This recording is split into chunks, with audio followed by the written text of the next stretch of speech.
everybody. That was Teddy Swims doing a cover of Blinded by the Light, the Weekend song. That's a legit excellent cover. Teddy Swims is an amazing artist, and you should check him out because his shit is legit. I am Kai Zen. This is Black Sky Legion, episode 106, A Whole New World, and Citcon review. I am drinking a little dragon's milk, and I also have this thing right here. I'm going to crack open right now. This looks interesting. This is called Ghost Brewing Company Whiskey Smash Cocktail. No clue what the hell this is, but it looks good. I'm going to try it.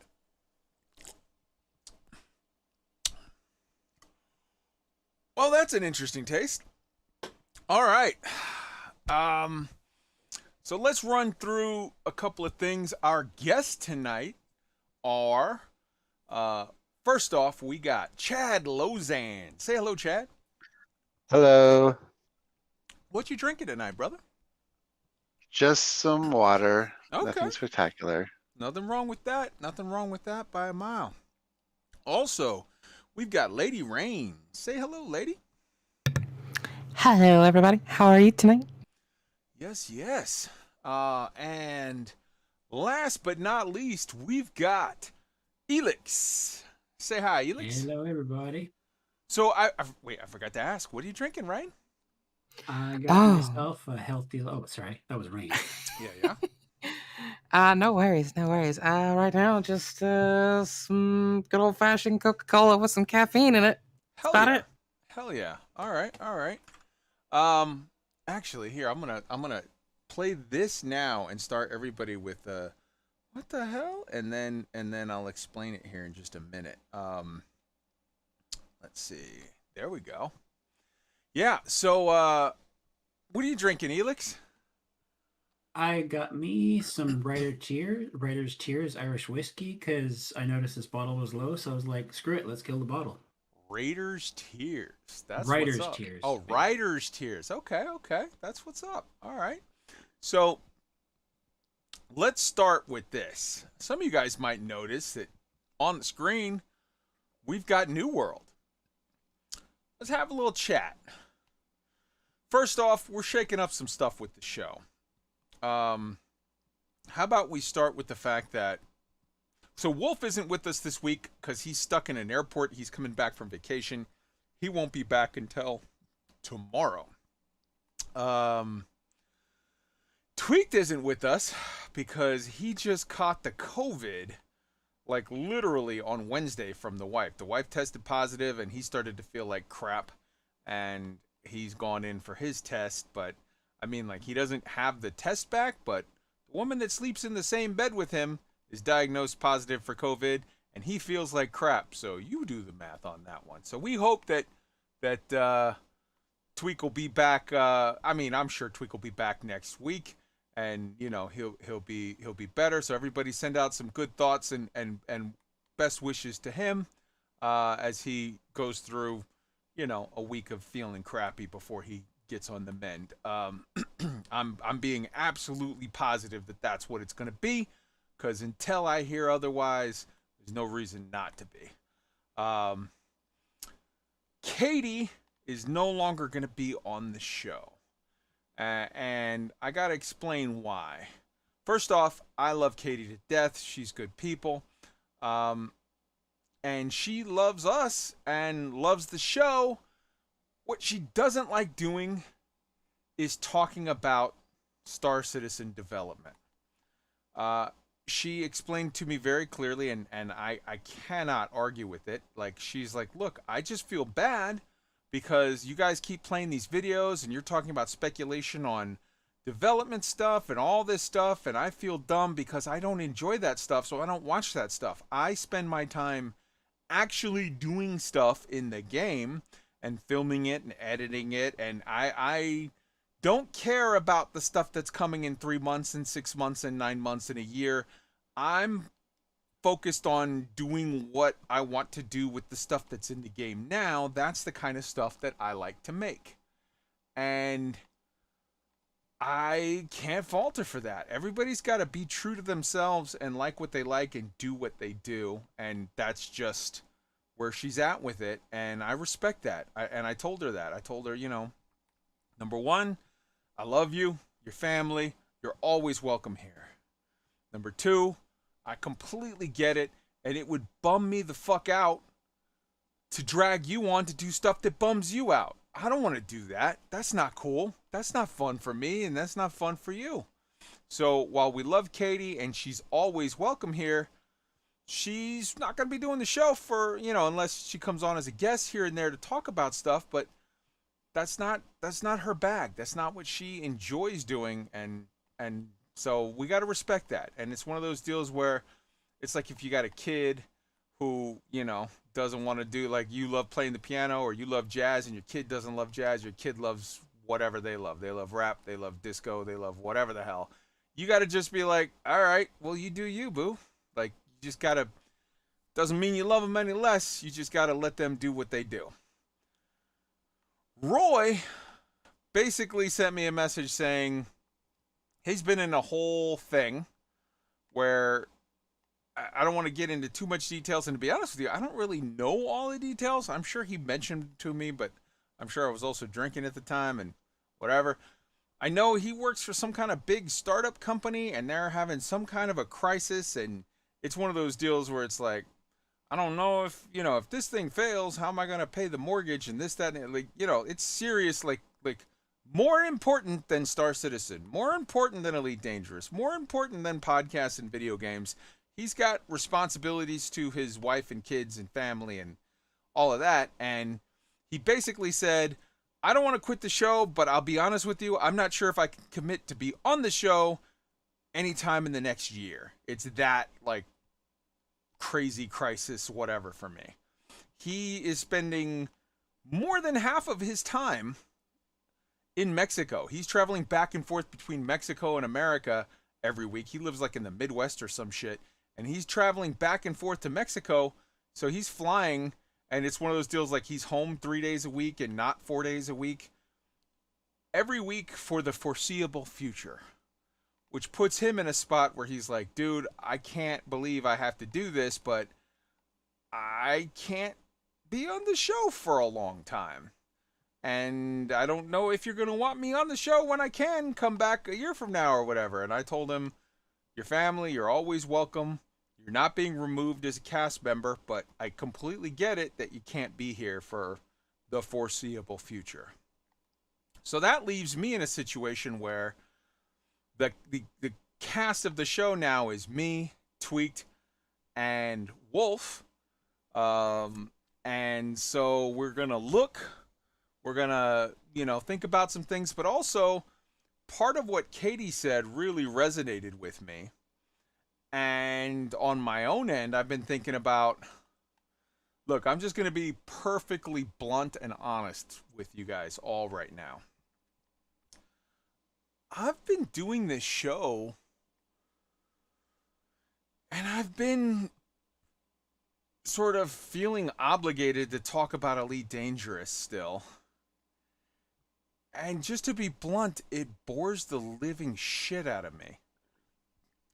I feel like Frontier did like a textbook series on how to kill your own intellectual property.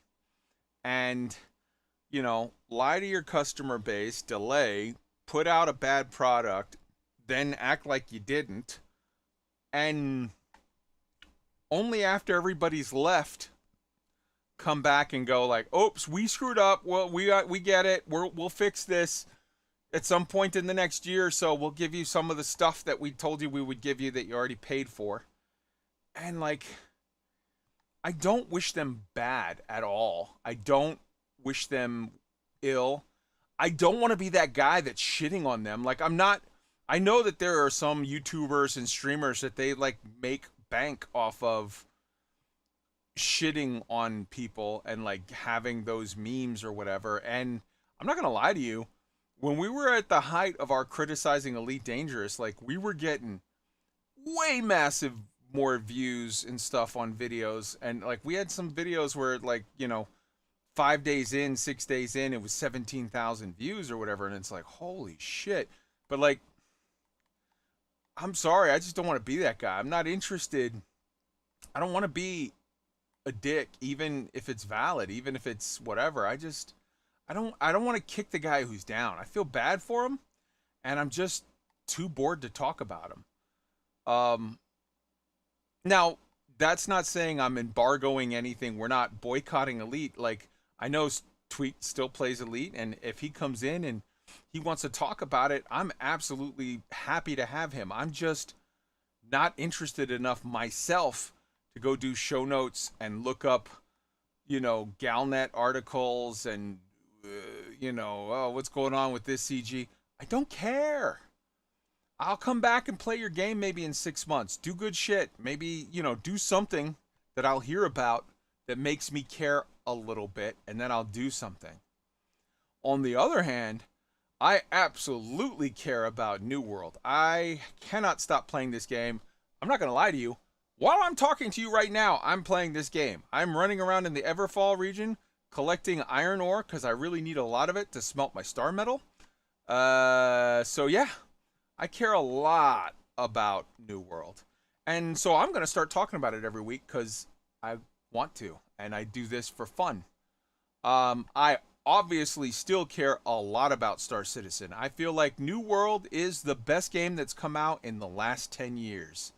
I feel like Star Citizen will be the greatest game of all time. So, for the time being, we are absolutely going to talk about Star Citizen every week. We are absolutely going to be talking about New World. We are absolutely going to be talking about No Man's Sky. No Man's Sky, I think, is a phenomenal game. It only has news, maybe once every 3 or 4 months, but when it does, it's got great news. It's got good stuff. It's a phenomenal game. We will be covering it. We'll be covering TV shows, sci-fi stuff, real space news. We'll be covering movies. We'll be covering all of that shit.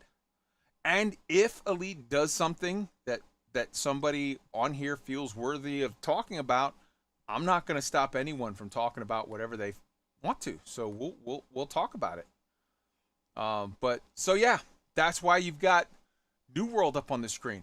I want to go out of my way to, like I said, this is legit the best game that's come out in the last 10 years, in my opinion. It is amazing, and I am loving it. We have a company, Black Sky Legion, on Satara, North American East Satara server. And I just want to tell people, if you're like, well, but I live in Europe, we have people that live in Europe. We have Sovereign and Ben, Boss Woodward, and Arcaven, and Toots, Teutonic Knight. We all call him Toots. We have a bunch of players that live in Europe that play with us, and they don't have a problem with the ping or the whatever. Come join us. Hit me up. I am Kai space Zen space BSL, Bravo Sierra Lima. That's my name in the game. Send me a friend request and ask for a company invite. We will invite you. Come join us and play and have fun. So let's start with New World. Everybody on the panel, I've been talking about my experiences and fun playing it. Our server did get locked down for a little while, but it's unlocked now, so people can join, people can transfer in. I know Chad plays it and is in the company. I know Lady plays it. She just got the game, and I know she played previously in the beta or whatever. Guys, your thoughts and feels on New World? I'm not playing it at the moment. Yeah. So, Okay. yeah. All right. Chad? Okay. No, it's great. It's very well thought out. They delayed it a bunch, and they released a product that takes like all the cool things from the last 20 years in MMOs and puts them into a single game. I mean, yeah, occasionally there'll be some minor issues here and there, but it's the smoothest launch I've ever seen in gaming, period. And the graphics and the sound are next level, and the UI. Can you Like, name one game that's got a better UI at this point. Oof. No, it works really well. Crafting is easy. They took a lot of the pain out of a lot of systems.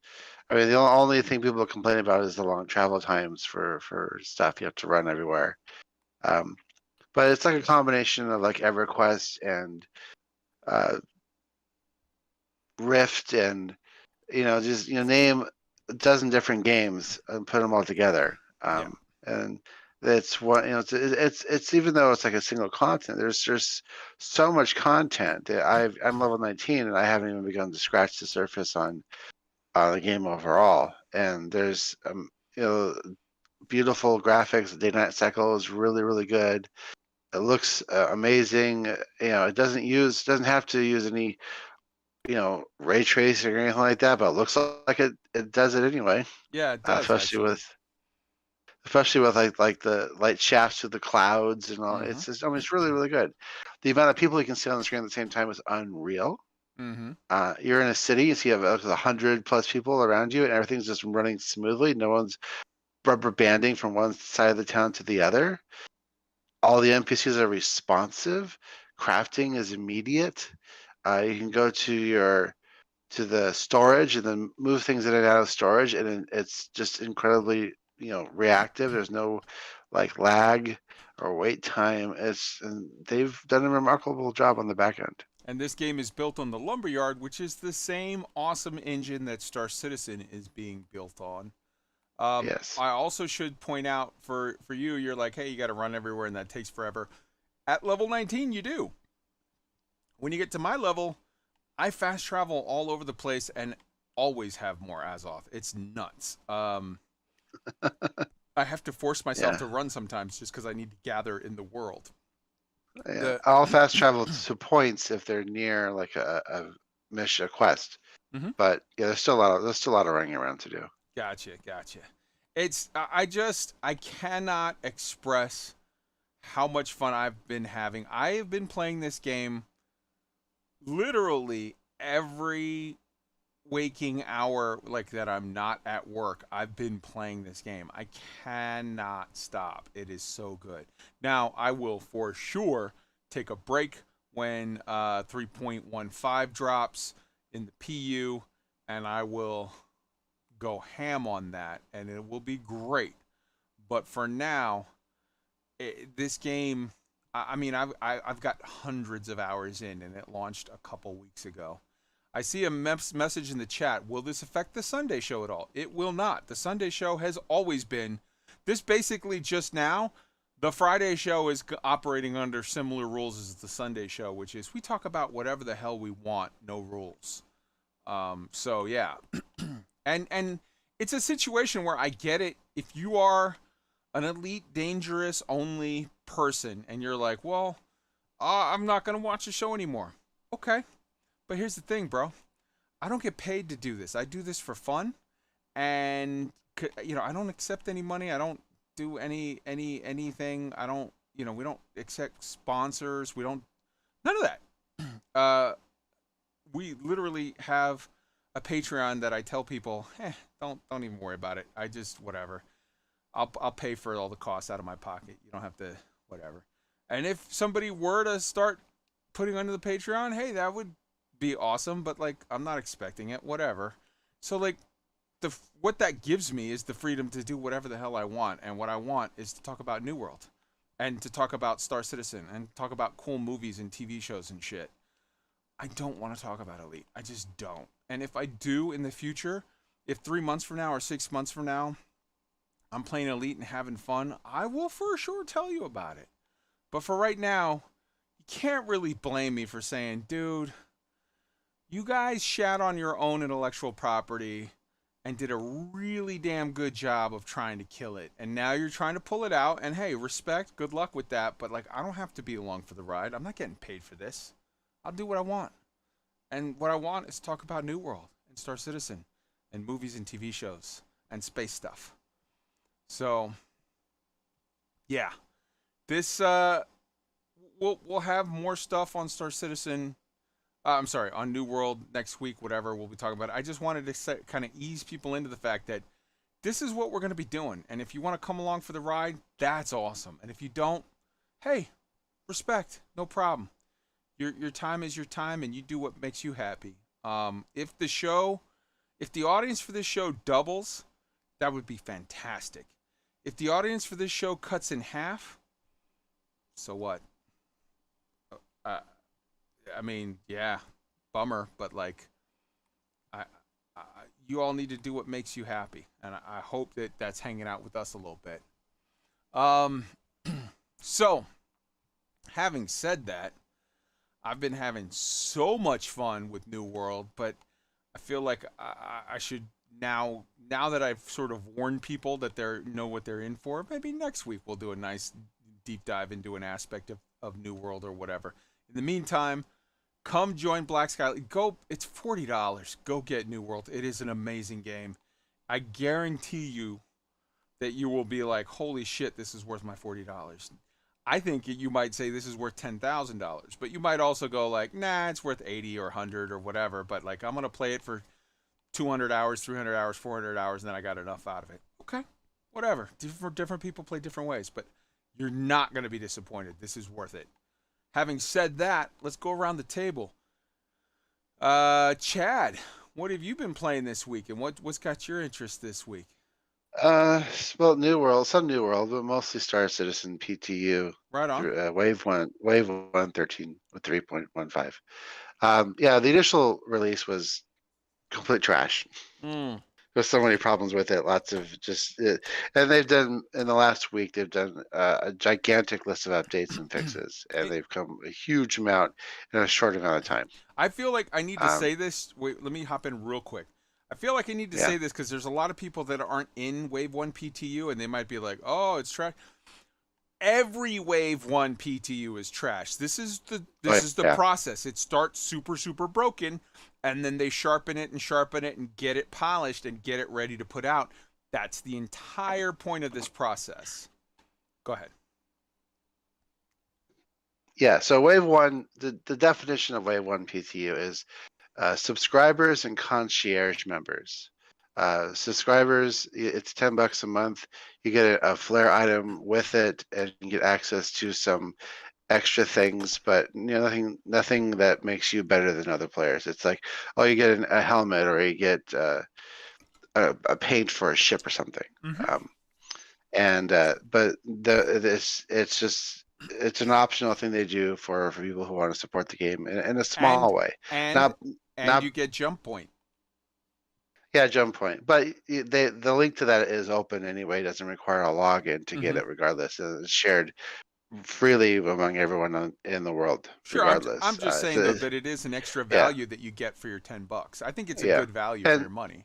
It is. Jump Point is a PDF magazine with full color imagery, really well written stories, behind the scenes information, a whole bunch of stuff, and it's fairly well done. And you provide some context to a lot of the game, and then you get access to like development screenshots and stuff like that. And then Concierge is for those who have spent $1,000 in the game. That includes subscriptions, physical merchandise like T-shirts or mugs, ships you may have bought, including your initial package. So over time, that adds up. If you're a subscriber and you buy some physical merchandise, maybe 1 or 2 ships, but in a few years, suddenly it's $1,000. It's like any hobby; you spend money over time. No one gets to be concierge overnight unless they just drop $1,000 on the game, which is doesn't happen very often. I mean, I didn't get into concierge for 3.5 years. Okay. So it's as I said, I've been subscribing a long time, and I bought stuff here and there, and a lot of the physical merchandise. I like the T-shirts and stuff like that. And they're all really well done. So that's Wave 1. So Wave 1 is the subscribers and people who spend $1,000 or more, and then these are generally the more dedicated players. Although in PTU, a lot of people still complain about the game, even in Wave 1.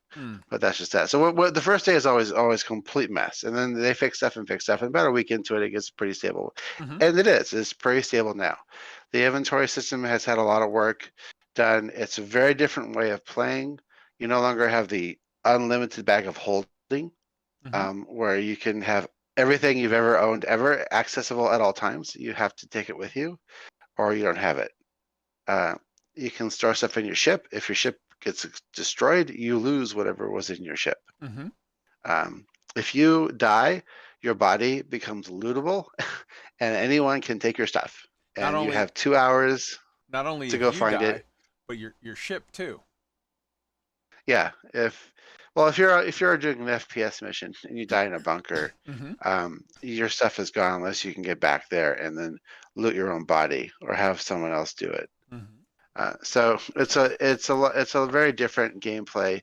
If you were to claim your ship, a lot of people, this is a big thing.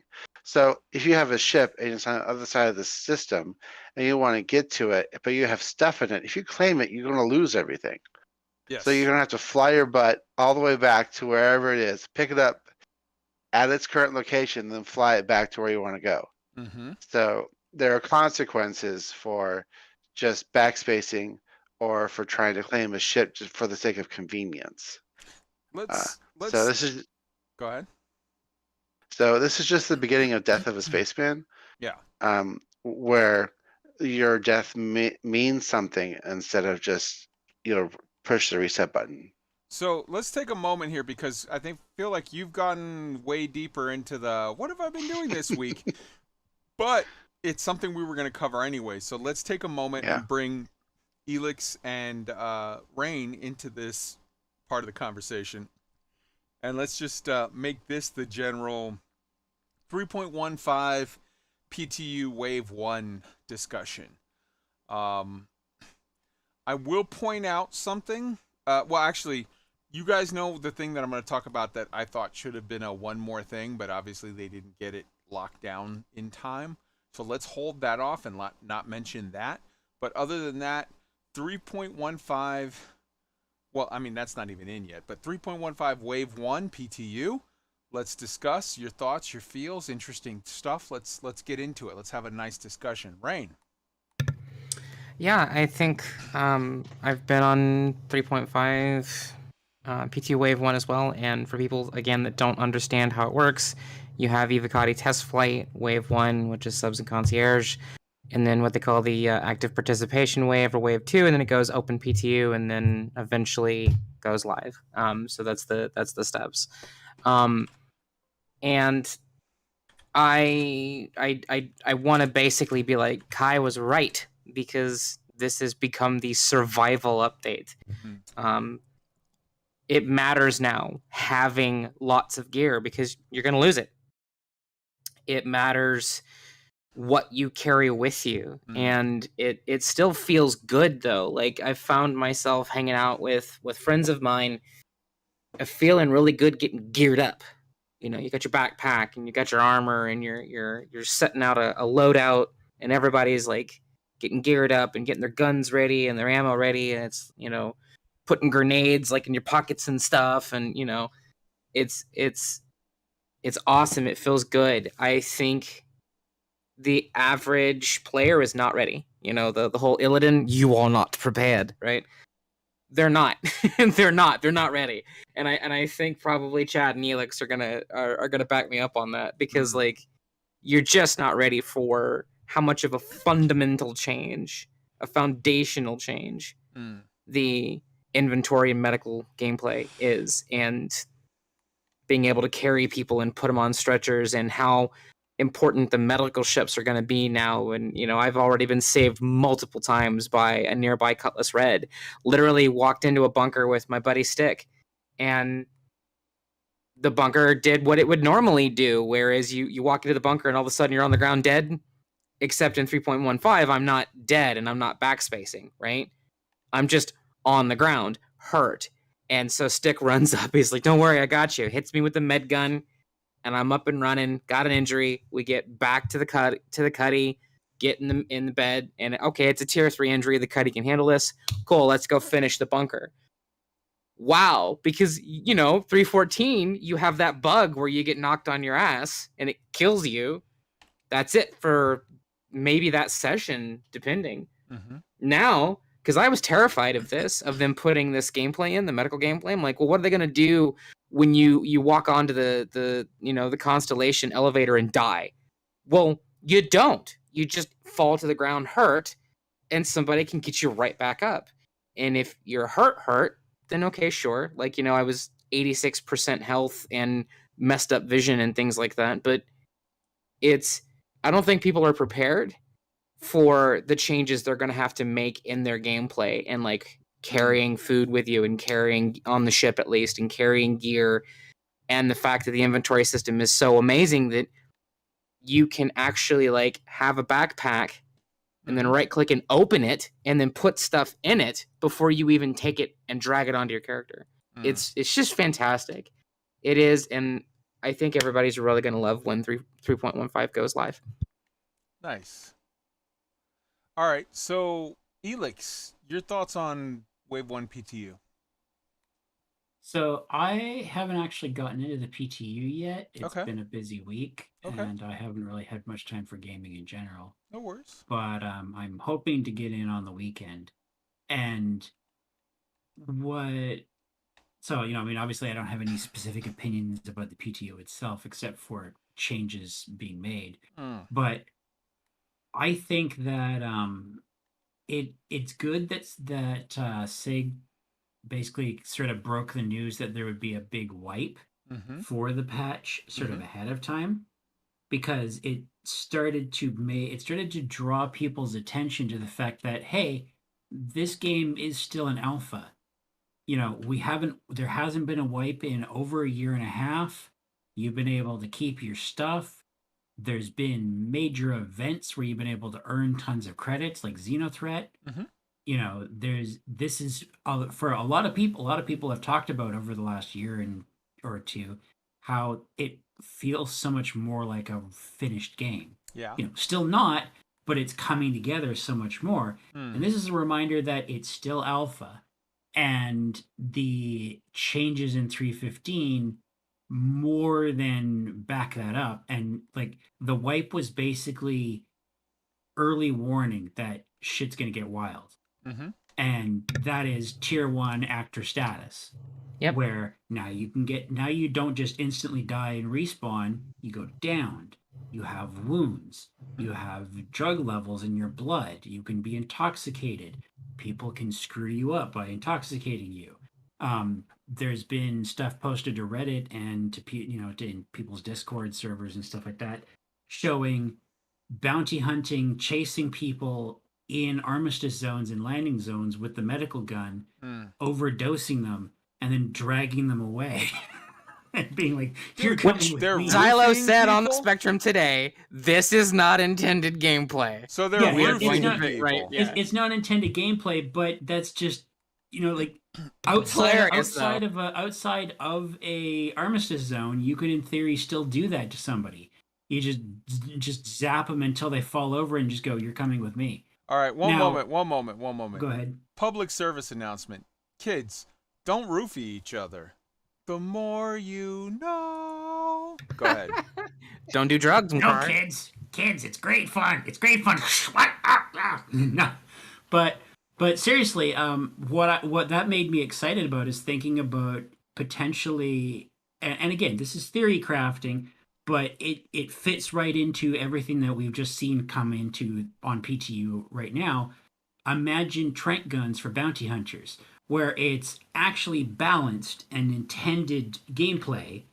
So, it's seemingly fair, but you're a criminal, you're hiding in a landing zone or somewhere, trying to blend in, trying to hide, and staying away from places where guns can just be pulled out. All of a sudden you get hit by a tranquilizer dart because a bounty hunter has been hiding. Now it's a race between you, the drugs coursing through your bloodstream, and them.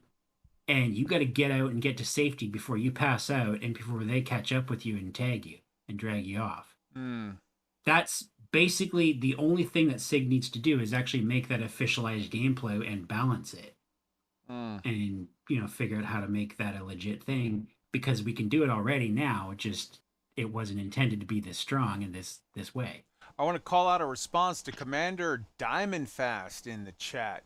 Kids, and now you know, and knowing is half the battle. That's true. And the other half of the battle is ruthless violence applied on unsuspecting opponents. Yeah, the other half of the battle is sneaking up behind the other guy in much larger numbers than him with superior weaponry. You just said what I just said. All right. So, yeah, I feel like there's a lot of cool and interesting things coming in 3.15. Now, let's hop into Citcon discussion. Actually, you know what? Wait, before we do that, there's a couple other things that happened that let's get to. First off, episode 5 dropped today. Actually, it's supposed to have dropped today, but it dropped a little late last night, of Foundation. And it was amazing. Let me get a show of hands from the people on the panel. Who all has been watching Foundation with me? Anyone? No. Not yet. Wow. Not me. I'm gonna binge it. Fair. I don't have Apple TV. It's Same. $4 for a month, and also I don't work for Apple, so feel free to steal it. It's very stealable. People are doing it. I know many people sure. who don't have Apple TV. Right, toss. So TOS. I give no fucks. Yeah, but Twitch will shut the stream down. Whatever. Knock yourself out. But like, wow, Apple TV is killing it with this show. I am paying for it myself. I'm just saying I don't care what you do. I don't know what you do, and I don't care what you do. I'm not your dad. But like, I'm paying for it, and it's good. And it's 5 episodes in of a 10-episode run, and wow. I am not giving out any spoilers, so you don't have to worry about that. But, oh boy. If you have not been watching this show, you need to. Now, I get it if you're like, hey, I'm waiting until 4 weeks from now when it's done, and I'm going to binge all 10 episodes in, a weekend. Okay, fair enough. And if you want to access it through other means, that's not my business. Whatever, you do you. But this show is legit. This is Game of Thrones season 1 through 7 good. Not the last season. Don't put that on them. But 1 through 7, it's that that good. It's legit. And I hope that you all get in on this, because we're talking about Foundation. This is the Apple TV show that is based on the Isaac Asimov book. Now, literally, for those of you, there might be some people who've been living under a rock that don't know. Foundation was voted as the #1 sci-fi /fantasy series of all time on planet Earth. It beat out The Lord of the Rings, which got the #2 spot. Like, this is legit amazing. And the episode that I just watched this morning,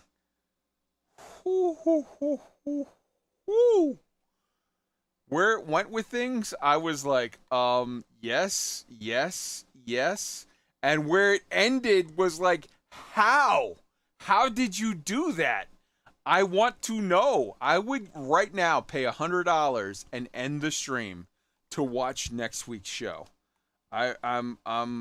Yes, I want it. I want it now. Nobody else is watching it on the panel, so I guess that's the end of that conversation. The other cool thing that happened this week, that's a non-Star Citizen-y thing that let's talk about, is William Shatner, Captain Kirk, went up into outer space. Jeff Bezos from, whatever, Amazon, sent him up from Blue Origin, sent him up. And I'm kind of like, all right. I know that it's like sort of very fair game to shit on Jeff Bezos and whatever, but like, between New World, which I'm loving, and like the stuff that Jeff Bezos is doing with Blue Origin. He sent Wally Funk like 2 months ago up into space. The woman who sort of should have gone up as part of back in the day as part of the what do you call it project, but they wouldn't send up what was it before Apollo, Gemini, but they wouldn't send up women back then. He sent her up, and she went up as like an 85-year-old woman, and an amazing person who should have been up a long time ago, but he sent her up. He sort of made that right. Mad respect to him for that.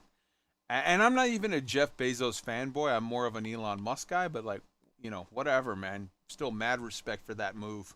And then now he sends up Captain Kirk into space.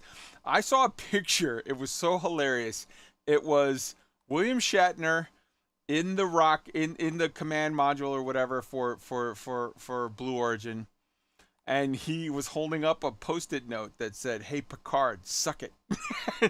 And I just laughed my ass off. I thought that was hilarious and great, and yeah. Anybody have anything they wanna bring in on either Foundation or the whole Shatner in space? Well, he's now the oldest person to go into suborbit Yep, he is now the at 90. oldest. Yep, that is true. And he got, after Shatner got back, he got all emotional, and it was like, it was the greatest thing ever, and everyone should do this and all that. Mm-hmm. And then Prince Harry or whatever had something stupid to say about, you should concentrate on things on Earth. It's like, well, okay, whatever. But no, he had a great time. It was kind of a publicity stunt for Jeff. I mean, he paid for the whole thing himself. Sure. But it's great publicity. And there are other issues with Blue Origin, which we will not get into. But overall, the event was positive. He had a good time, and it was something very cool. That in a world full of not cool things, it's something cool to see. Hell yeah. Anybody else want to hop in on either of those two topics? You don't want my opinion on this. Fair enough. I'm glad he had fun at least. I mean, he spent so much of his life sort of living in the sci-fi sphere of entertainment with the original series and then movies, and then his own not quite the same but similar like sort of media properties, although I'm sure that a lot of those were written by somebody else and they licensed his name to it. But sure. Still, he was involved in it and put his stamp on it, and sort of probably, I'm sure he felt part of it. So Okay. great that he got sort of, a retirement gift, as it were. Right on. So that takes us to now. I gotta say, because I had been saying that on October 10th, that's when I thought that Dune was dropping, and apparently it's not dropping until the 22nd now, and it's on HBO Max, so it's same day in theaters and whatever. It already dropped in Europe like a week ago, and it's got amazing reviews, but we don't get it for a little while yet. So, all right, whatever, no worries. Anybody have anything else that they want to bring up that's not the oh wait, we never got to what Elix and Rain have been playing and doing this week. So let's circle back to that. I'm a little distracted. Again, I'm playing New World. So Rain, what have you been playing and what are you excited for this week? Well, first off, 3.15 Wave 1 PTU. Loving the hell out of it. And secondly, Final Fantasy 14, getting ready for Endwalker. Just a couple weeks out. So actually the 20th of next month, or the 19th, 20th, 19th. And just really having a good time getting ready for Endwalker. And I should also add Shai Halud. Getting ready for Worm Sign, the likes of which God has never seen when Dune comes out. Beautiful. I you have no idea how much of a Dune fan I am. So like, cannot wait for that. But yeah, that's goofing around here and there. And Fallout 4 and Skyrim modding as well, just kind of having some good times. And yeah, that's kind of been what I've been doing. Nice. Elix, what have you been playing this week? What have you been enjoying? It sounds like you've been real busy with work, but anything you want Yeah, to I've been fairly shout out? busy. I've been fairly busy, but the time that I have been able to get on for gaming, I've basically just been hopping on Final Fantasy 14. Okay. Sometimes I've pushed forward on storyline stuff so that I can get caught up before Endwalker. Mhm. But a lot of times I've just been like, well, I've got like 40 minutes. Screw it. I'm a white mage. Let's make a couple people's day and hop into queue and get them in dungeon faster. Nice. And Very just doing nice. like level roulettes and stuff. So yeah. Very nice. I want to ask around to the rest of the cast. Do you have anything? Everybody knows I am madly in love with No Man's Sky, and that's not going to change. But I've been playing New World every day, all day, and I finished the last. I finished before New World came out because I knew I was going deep into this because I played it in the beta. I finished all of the Nomansky stuff, and I told everybody, hey man, for a month I'm just going to be playing New World, so I'm sorry. But then I'll be back and we'll do all the stuff we were going to do with that. And I've got already a settlement and maxed it. I finished completely Expedition 3. I don't want you to think, because I'm not talking about it, that we don't love Nomansky. We love Nomansky. And what's his name? Scott? Whatever. He's been tweeting some stuff, so maybe something's coming soon. And when it drops, I guarantee you, we will cover the living hell out of that because I think No Man's Sky is a wonderful game. It's not for everybody. There's some people that are like, I don't like the aesthetics. I don't like this. I don't like that. I don't like whatever. Okay, that's fine. But it is amazing nonetheless for those who love it, and many, many do. It dropped as a steaming pile of crap. It did. And it was a massive disaster. But through 17 free updates over the course of a couple of years, Hello Games has redeemed themselves and then scored 10 other touchdowns for free on that product without asking another dime of you. And God bless them.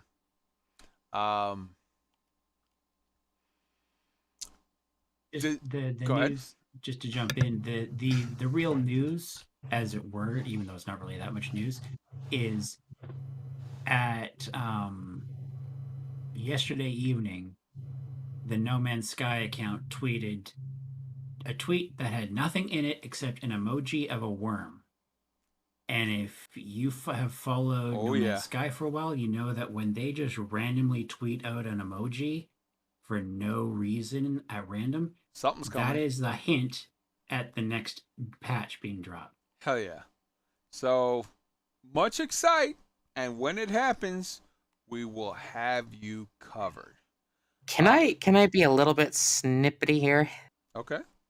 Anybody notice how No Man's Sky added a settlement system? And Citcon shows settlement and settlement building and stuff like that after Odyssey comes out with their quote-unquote settlements. Yeah, just saying. Yeah.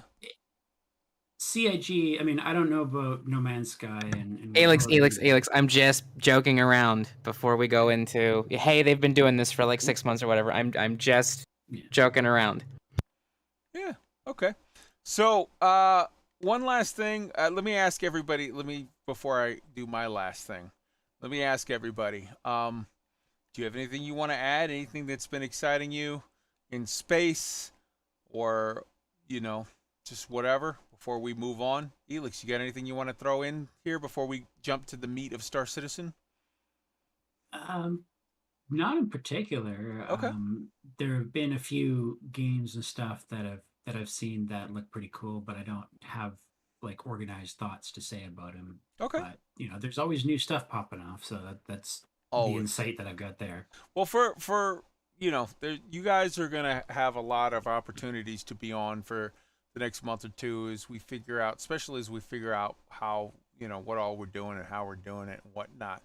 on and sort of drill Yeah. down on a format. But in the meantime, Rain, you got anything you want to add under the topic of one more thing before we jump to the meat? Rain jumped AFK just for a Okay. moment, so they're out. But Oh, I didn't see that because I was messaging Griff, who will be joining. Griff from Soul Citizens will be joining us at some point, and I just wanted to. Yep, sorry. Chad, you got anything you want to add? Dune. I'm going to see it in IMAX. Oh, the good man, good man. So it's now I have HBO Max. Mhm. I have AT&T Universe. I get it for free, but it's the only movie I'm going to see this year, and the and and the only real IMAX theater left in Southern California is in Irvine. Mm. All the other true ones where it's like a true, Mhm. size and everything, instead of just like a larger screen in a regular theater, are all gone.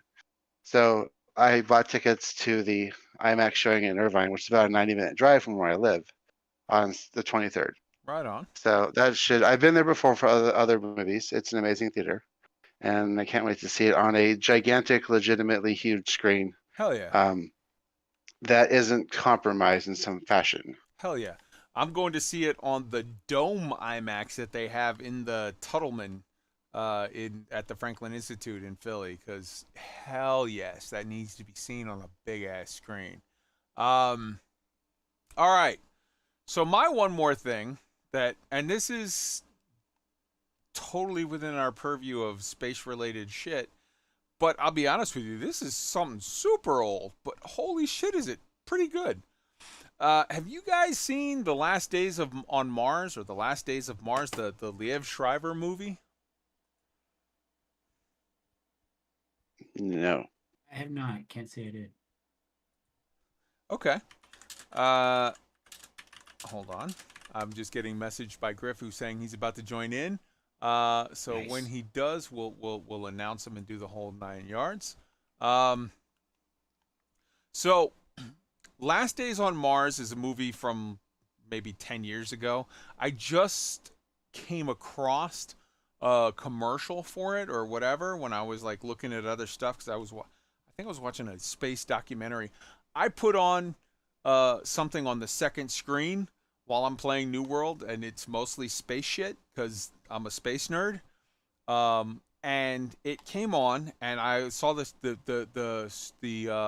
commercial for it, and I was like, this is legit. It is a horror movie that is, but I mean, it starts off as straight up like The Martian. It's like hard sci-fi stuff of like, it's showing on Mars the rovers and the base and the whole 9 yards, and it's like the premise is they're on a mission to Mars. They're the second group to be there. So there's already been a group that came, did their sciencey shit, and left.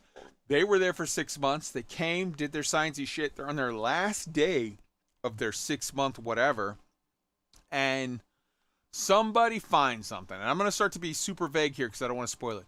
Somebody finds something, and then a chain of events happens that ends in sort of horror movie in an interesting way.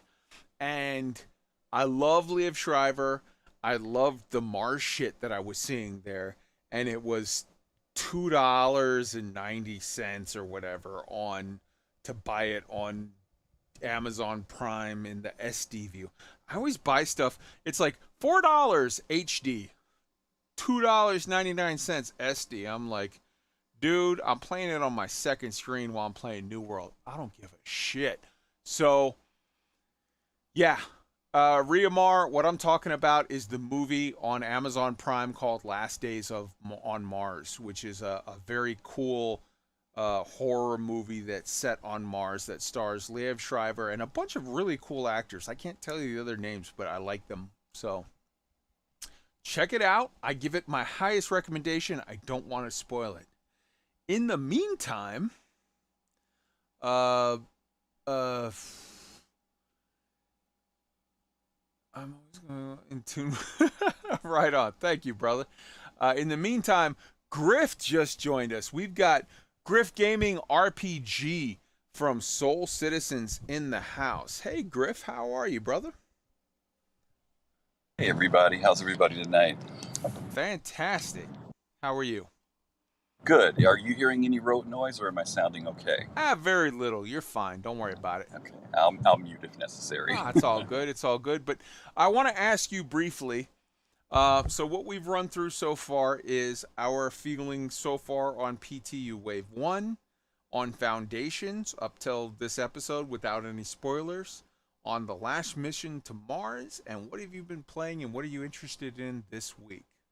Anything, including New World, including any games, Final Fantasy, whatever. Well, like you, I did a little bit of New World. Hell yeah. I didn't do as much as I would have liked to just because there was just a lot going on over the weekends and some personal things going on. I think I got up to about level 18. Okay. Running 2 different characters, 2 different servers, one with my org and one with some friends, and learned a lot, just from doing it the first time when you came back. I mean, I was in beta, but it was a lot more enjoyable this time. So I had a lot of fun with it, and I want to get back to it, but I've just been extremely busy. But I've seen people, of course, that are just at these astronomical levels now. So I'm like, okay, I'll just cruise my way through it at this point. I'm not racing. I'm going to just enjoy the journey while I'm in it. So I like it a lot. I'm super interested now. What's an astronomical level? There are people up to level 40s, in the 40s or something like that. I'm talking about like within the first weekend. I mean, or the second week or whatever. I went away one week and came back, and next week people were just walking around with stuff I'd never seen before. It's, all over the place. So yeah, I'm 53. Oh, yeah, 50. Yeah, I think I saw some people up at 50, 51. I think I saw was the highest I saw. Yeah. But I'm at 20, and again, I'm cruising at this point. In the beginning, my org was trying to get in, and everybody leveled up real quickly and everything, and it was wasted on me. So at this point, I'm just enjoying the ride, like I said. Right. The other game that we've been playing, a group of friends that are not just Soul Citizens, but people who follow Soul Citizens, is Icarus. We've really enjoyed Icarus a lot. They've been doing a unique way of beta testing where every couple weeks they put out a weekend and they bring in new content for the game for you to test out. And it's been different, but it's been enjoyable. They introduced a different biome every time we've come in. And so you basically start where you left off at in relation to your level, but all the stuff that you've done is gone. So you're leveled up, but you have to kind of do things quickly. And it's been interesting. I missed it last weekend because it was Citcon weekend, so it was a very difficult weekend. But I heard that some of my friends ran into a mammoth that just wiped everybody out, and they had a good time with it. Last week was the icy tundra, right? That was the snow. Yes. I was super psyched. Yeah. Icarus looks really interesting. It is. I don't have time just because right now I am all New World all the time, but it's one I'm gonna get to, I think, for sure. I love survival games. I'm not into the hardcore, Rust type thing. But I enjoy things like 7 Days to Die, things of that nature. But the fact that they placed it within a space context is what drew me in. And so it's got a little bit of interesting lore. I would say weird, but it's got some interesting background lore as to why things are the way they are. You kind of work your way from working with basic things like stone axes up to getting high technology, kind of like how Ark is in a way, but it's interesting. So I'm really curious to see how that follows. They've pushed that back too, if I'm not mistaken, because the release date was supposed to be November, and I think they've given themselves a little bit more time to iron out some more stuff. So that's been pretty cool. If there's one thing that New World has taught me, Griff, it's that it's way better to push it back and make it right than to release a turd. If there's one thing that I should say New World and Odyssey have taught me, it's that. I'm sorry, I interrupted you. Go ahead, please. No. I mean, to your point, Amazon has the luxury to do that, right? Because they're not only the ones that are developing it, but they're publishing it, right? So they can set their own scale and set their own time. It's been a bit disheartening that many of the companies that we've loved and trusted for many years, Bethesda and a whole bunch of other folk, have been forced to put out games based on dates and not based upon the quality of the game. And when I think for a lot of people, when we saw it happen with Cyberpunk, that was a real breaker for a lot of people, not just people who played the game, but just when a company like that falls into the same thing that we see happen with other companies. These AAA companies are doing it and missing the mark. Whether it was Anthem or Fallout 76, there's these. We're not dealing with the typical, the servers are loaded, we can't get in stuff. We're talking about games that aren't finished, and that's a real issue. So hopefully, You got something going on there, Griff? You all right? Oh yeah, I'm sorry. Is Oh. it that loud? Oh my god! No, I'm It's literally. not me. It's just I'm in occurring to me traffic. that they're never going to sell ice cream going that fast. They're trying to get Griff's GPU. Yeah, I'm in traffic and there's an accident and the ambulances are coming up behind me. So I'm no. going to stop talking so that you guys don't have to hear all that. But I'll come back and talk about Citcon in a couple seconds. Oh, it's not that bad, but no worries. No, I was actually legit worried there for a minute. So, Sorry. all right, so we've gone through sort of all of the other stuff. Now I want to get to the meat of things, which was Citcon. We talked about Citcon last Friday, of course, but it was the day before Citcon, so it was all speculation. And I want to address what Citcon was and then get everybody's feels. Let me just say, I feel like Citcon could have used a little bit of extra razzle dazzle, a little bit.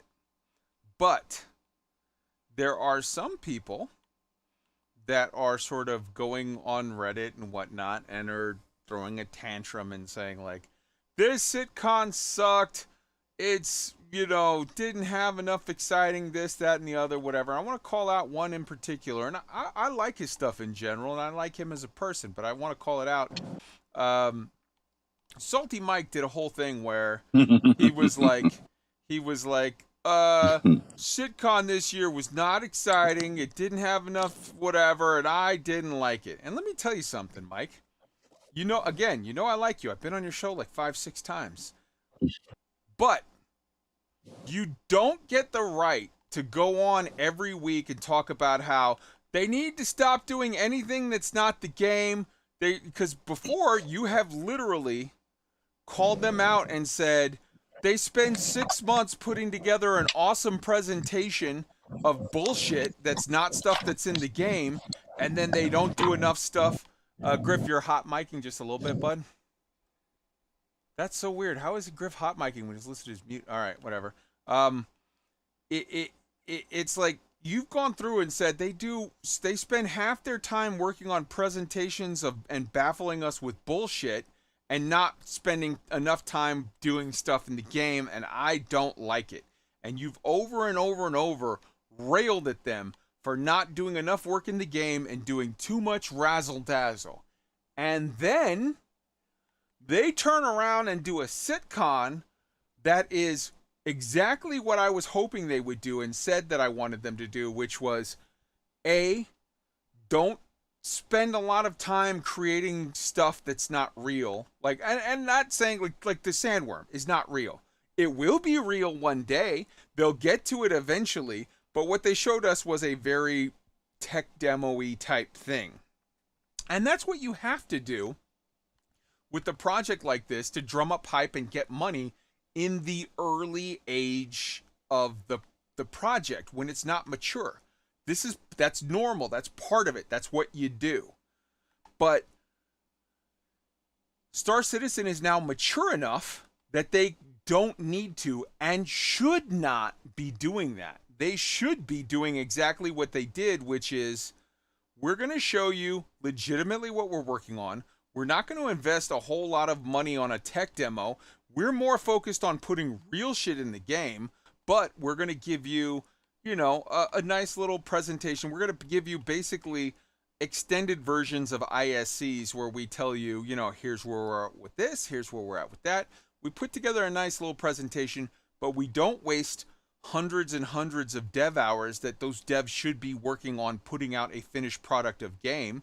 We're going to, in fact, give you a cool and concise, let's be honest, 99% of Citcon was shit that we already knew. Those of us that are like crazy into the project and watch ISC every week and follow everything on every tweet, everything with bated breath. We knew most of this. That wasn't aimed at us.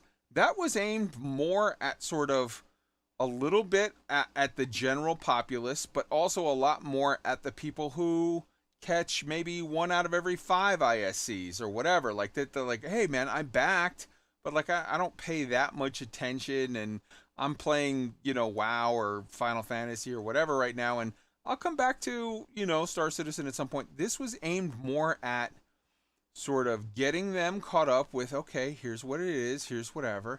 And it was a low budget as far as, they didn't waste a lot of developer time on Razzle Dazzle. And I'm all for that. And here's the thing. Pick one. Would you rather had months and months of Razzle Dazzle in ISC? Or would you have rather had those developers working on all of the amazing shit that's in 3.15? All of the crazy shit that looks like it's coming in 3.17. And another thing that I was going to bring up later, Chad just mentioned it in the chat, and you know what? Now's a perfect time to mention it. How about the fact that 2 days, 3 days after Citcon, they released a little notice saying, oh guys, and by the way, starting in 3.15, when there's a 30K and the server crashes, you're going to lose your ship and all your stuff and log back in like always. You log back in a bed. But now you go to an ASOP terminal and you can call back your ship and it will have all of your cargo on it. You won't lose it like I lost 1.85 million in Laranite coming on my way to Hurston because there was a 30K. Not that I'm mad about that at all. But like, you got to pick one. Do you want them to put on amazing shows twice a year? Or do you want them to put in informative, decent shows and put amazing effort into making the game that we all want out? So, Mike, I'm calling you out specifically. Pick one, because otherwise you're just a whiny bitch. Anybody else got something they want to add? Yeah, I do, if I can. Sure. From the dev perspective, everybody on this show knows I've been a dev and I'm been in the industry for about 10 years now. We are damned if we do, we're damned if we don't. And Jared specifically jumped on Astropub to ask the question of, would you have rather ISC sucked versus what we got at Star Citizen? And right now, what I see is certain individuals being hypocrites, saying that the mission that they showed us was faked because there was no HUD and there was no HUD logic, even though the character wasn't wearing a helmet. Saying that it was faked because the NPCs were not reacting to the character except when they were shooting at the character and taking cover and, of course, being shot in the back of the head and being snuck up on, or specifically interacting with the character to tell them they couldn't go somewhere. What I see is a hypocrite and a liar. And if I have to be that bitch, that's me. Like, if you don't like the game, fine. I do you. Well, the thing that I'm the most sick of from the dev perspective and from the, crazy SC fan that's been with the game since the Kickstarter is dishonesty, hypocrisy, and disingenuousness. Wow. That's what I don't like. And that's what I'm calling out. I'm definitely not saying that anybody was dishonest because I don't know what they know or didn't know or whatever. But I am saying the matter of like, hey man, if you constantly call them out and say, don't do razzle dazzle, put effort into the game, and then they do that, and then you still complain, now that's an issue of like, it's double talk and hypocrisy. We can call that out. Yeah, fair. It is fair, right? So again, I think there's a lot of people that thought this ISC was, or not ISC, that thought this Citcon was great. I admit, I 100% was like, they could have used a little more razzle dazzle. And when 3 days after Citcon, they announce, or 2 days after Citcon, they announce, oh, by the way, you no longer lose all your shit on a 30K. I feel like that was the razzle dazzle. And unfortunately, something didn't make a deadline. They were working really, really, really hard. something didn't make the deadline, and they were like, shit, we got to be responsible and not say it, because we can't say it and then yank it back. Then we'll get crucified. So you know what? Again, this is a situation of would have loved to have seen Chris say it on the stage, but they did the responsible thing, I guess. I don't know. I'm not there. I'm not seeing the back end. It just seems like they get crucified for everything. Just everything.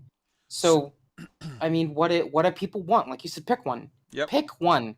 Don't show us a sandworm, and then when they show us Rastar and the base building stuff, call that the sandworm, which happened, and say everything is faked, and they didn't deliver, and it was boring, and etc. etc.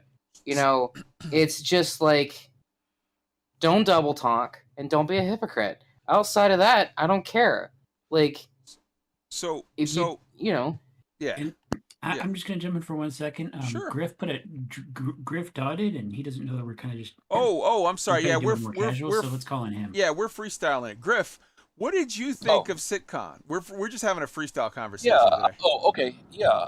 I mean, what you said, I completely understand. I think one of the things I've been kind of discerning over this whole conversation, when I hear, and I feel for content creators to a certain degree, because they're dependent upon, stuff coming out to keep their audiences and their streams alive. And Sure. I've been around Star Citizen since 2013, and I've seen so many good content creators come and go over those years. There are very few people who were streaming back then that are still out there now. I think probably the only people I can think of are the guys at Relay. Yeah. I mean, I've seen Gamble, I've seen Matachi, tons and tons of folks who've come and gone, and they've struggled because trying to stream a game like Star Citizen, especially exclusively, is difficult, because you can be in that period where there's stuff to do and things are happening and stuff's coming out, and then you can hit that dry season where you're trying to come up with stuff and you're trying to stay interesting, and it's a very difficult thing to do. I think that the problem is that they have a difficult time separating that, and those feelings that they have about that translate into much of what Rain was saying, that if all you're looking for is content and mechanics, and don't get me wrong, I get that, then you're looking for that in a game that's completed. You're not looking for that in a game that's in an alpha state. And I know I don't want to sound like I'm falling back on the typical alpha argument, but it's true. Everyone knows it. The game's in alpha, and we see the patterns. When a patch comes out, there's plenty to do. When a patch is gone for about 2.5 months in, it gets dry, and we're waiting for that next thing to come out. I was at the 2016 Citcon where we saw the sandworm. I didn't leave there that day thinking, I'm going to see the sandworm next week or even next year. Mostly because I knew that the sandworm was in Lear 3, and I knew that Lear 3 wasn't in the game and wasn't going to be in the game anytime soon. So I knew they were showing us, here's what we want to be able to do. Not only did we see a sandworm, we saw a sandstorm. We saw Tusken Raiders up in the hills firing. There's a whole bunch of stuff we saw that isn't in the game right now. I'm not, pardon the expression, salty about it. I'm not mad about it. Because I've also looked at all the other progress that has taken place with the game and all the other milestones and hurdles. This Citcon hit on some areas that were crucial to people who are concerned about the development. That was server meshing, that was Vulkan, that was D12, that was in what was the other thing, and Tony Z's thing. And I think, to your point, Kai, the real issue was that the format change messed with our heads a little bit subconsciously. Because we are used to that opening where Chris kind of gives us that exciting opening and kind of gets us licking our chops. Then we go do all of our Brainiac sessions, you know what I mean, for a few hours. Then we come back and we get the pièce de résistance, which is, not only what we're doing, but what we want to be able to, what we want to be working on next. We didn't get that this year. A lot of it was in that first half. It was very heavy in the front end with the demos, with ship talk. There was great stuff in there. And I think we got spoiled by that format. Maybe CIG miscalculated by changing that format, because all the content was good, but I think the way it was laid out is what kind of messed with folk. Because 8 hours straight, which most times those sessions are doubled up when we have a Citcon. We went 8 hours straight and with some heavy stuff, real heavy stuff. Real dry, and by the too. 8th hour, as much as people love Tony Z, Dude, after listening to all that stuff that we heard for all those hours, and then Tony Z for another hour and 40 minutes at the end, I had to shut down and say, I'm going to listen to, because I'm losing it at this point, and I want some time to listen to Tony. And because it didn't close out with Chris, I think that was another thing. Chris, as crazy as Chris can be, some people like hearing Chris talk. Some people think Chris talks too much. Some people love hearing Chris talk. But the one thing that Chris does, and you can look at this in any time, I don't care how angry the community is or how upset or how short-patient that they are, when Chris comes out and talks, everything simmers down. Yep. I don't care what it is. And I think that they miscalculated on that. It was great to see a 5-minute opening. I didn't mind that. But at the end, we're used to hearing from our visionary. And we didn't get that. And so I think there just were things that felt different that we're used to. But I agree with you 100%.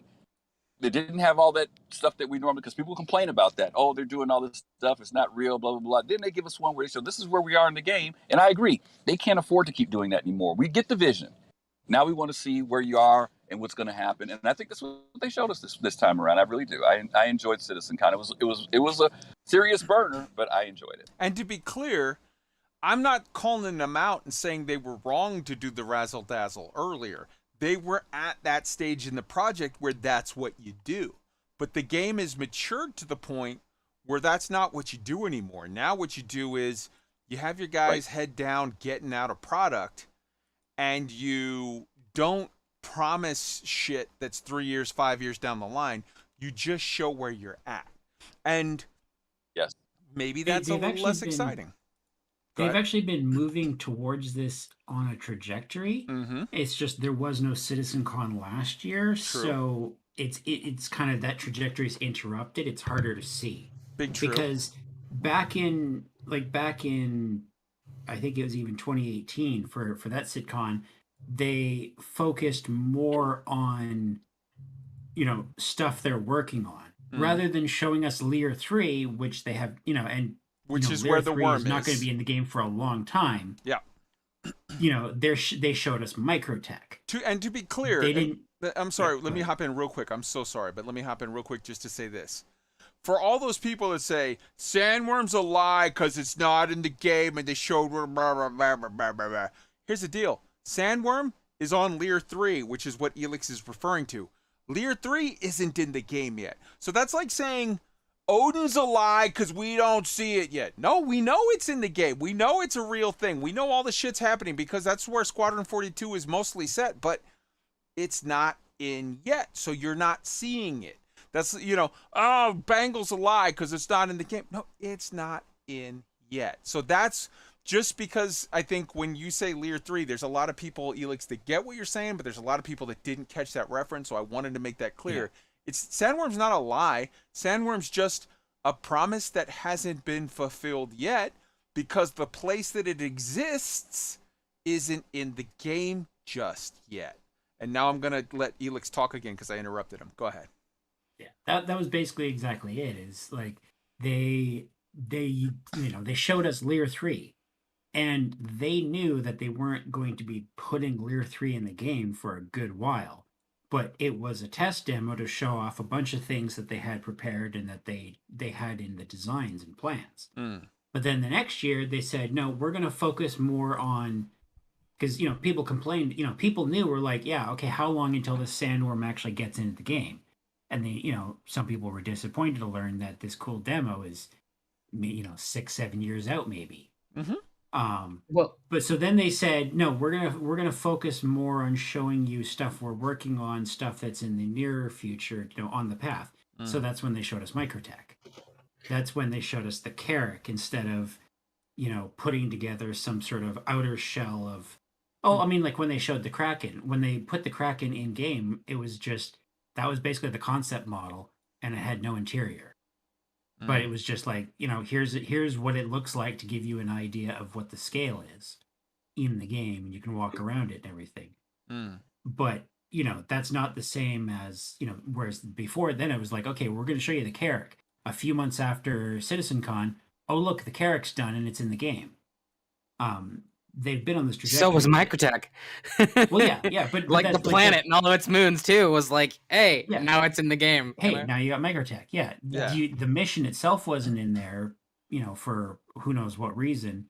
But the planet itself was there. So at least part of the demo wasn't just totally faked. It was like, here's Microtech, here's the carrot, it's here. Yeah. They did that, and they're going even further with that this year, where they just didn't bother, quote unquote, faking a demo.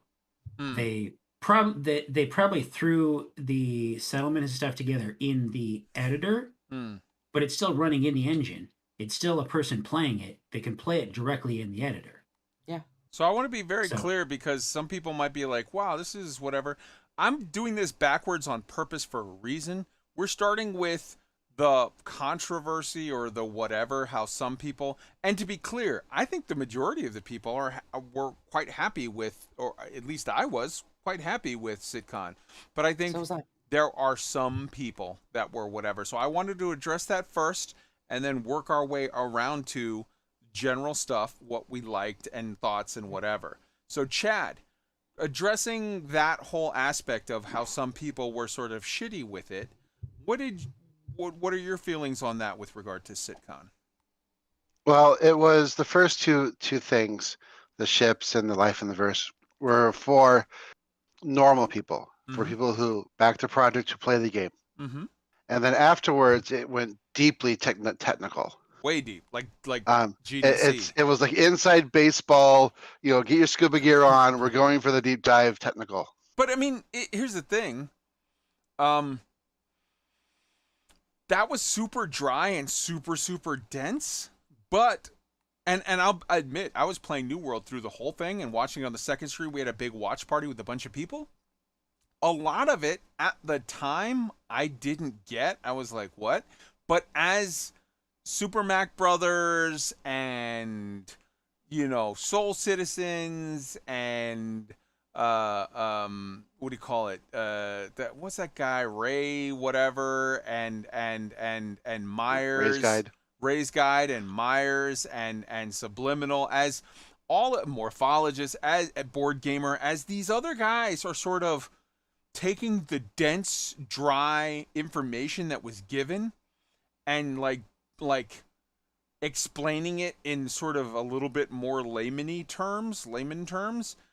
I have really enjoyed some of the chestnuts that came out where I was like, oh, I've been following this project very closely, and I honestly didn't know that.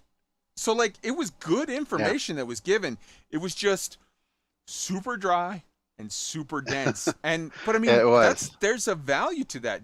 Dry, dense information is very, very valuable once you have smart people to explain to you what the fuck was just said, Yeah, so I've been a programmer for 26 years, and I don't do games. My stuff is web development, from the whole full stack and all that. But still, it's like there's a lot of really good nuggets of information through the technical presentations that mean stuff to regular people.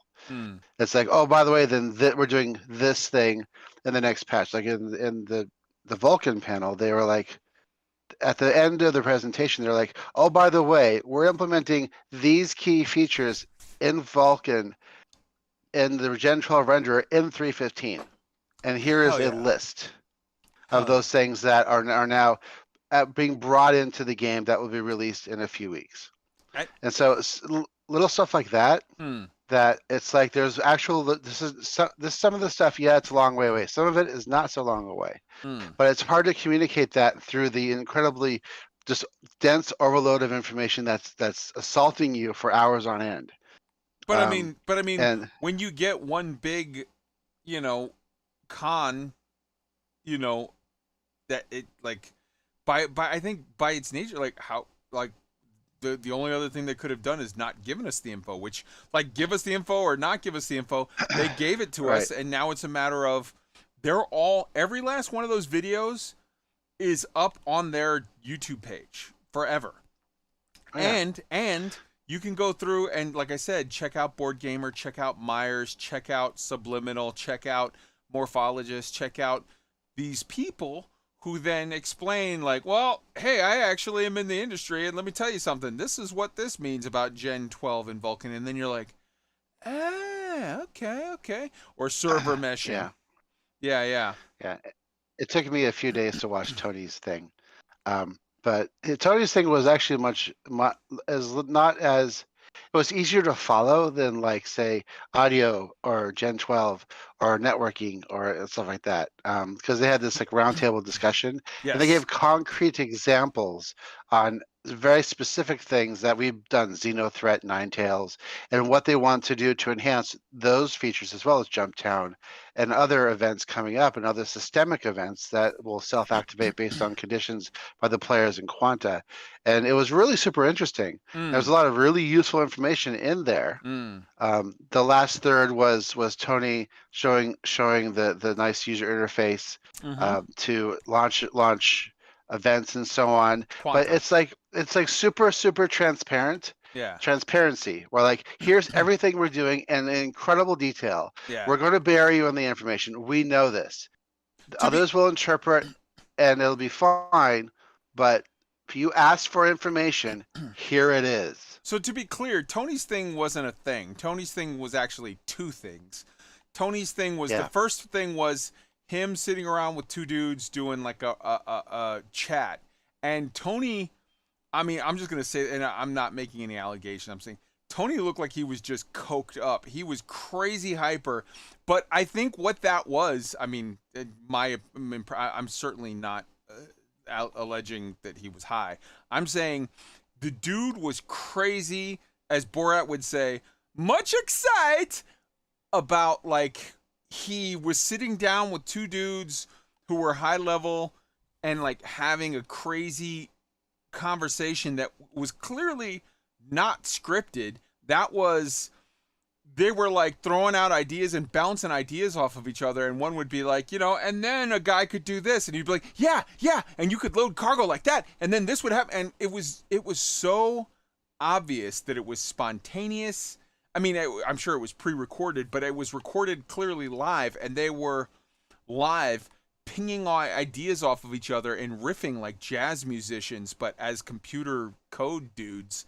And like that's why Tony seemed coked up, because he was crazy hyper for the excitement of just this awesome conversation with dudes that know, like they all three of those dudes see the Matrix, and they were like talking about, and but Tony is the architect, and they were like literally building the next evolution of the Matrix, and that was super awesome. And then the second part of the Tony Z thing was a very scripted, here is a thing, I've got a PowerPoint presentation, I'm going to read from the script and show you the stuff, and I thought both parts of that were awesome. Oh, they were. Yeah, absolutely. The second part was much shorter than I thought it would be. But because I mean, his video from a few months ago was like 45 minutes of like intense, dense stuff about that. Yeah, it was super good. Yeah. But you really have to be in a certain mindset to watch that kind of content. And this one introduced a new thing to me, which was, you know, quantum is quantum. That's like the whole system. And quasar is, if I'm not mistaken, and again, I'm a Marine in my underwear, so maybe I'm wrong, but quasar is the like program that takes the quantum and institutes like, oh, we're going to kick off an event now or whatever, right? That's what quasar was? Yeah. It's the interface to quantum. And so it's what manages all of it. So someone can log into that system and hit a button and then launch a Ninetales event. Eventually, it'll be done. The game system will decide when conditions are met to do it on its own, so someone doesn't have to wake up at 2 a.m. and push a button. And even they will literally say, there's this many drug dealers in the quantum running stuff to whatever. Oh shit, this just randomly happened at 2 p.m. or 4 a.m. on a Wednesday. At this specific location, a Jumptown got triggered because enough drug dealers ran enough drugs to this location, and now it's Jumptown. Time. Yeah. So again, Chad, you've done a phenomenal job of answering the question and then transitioning into the next thing. So we'll do that again. We're now transitioning into the, hey, what did you think of A, B, C, D, or whatever? For me personally, my favorite parts of this, obviously the ship part I thought was great, and we've got a thing for the ship thing coming here in a minute. We're going to play a video for you, but I thought the ship part was great. I thought the 400 I was just sex on a stick. I know a lot of people love the way it looks and a lot of people hate the way it looks. I think that's just a personal, aesthetic thing that, it is what it is. You like it or you don't, and that's fine. There's nothing wrong with that.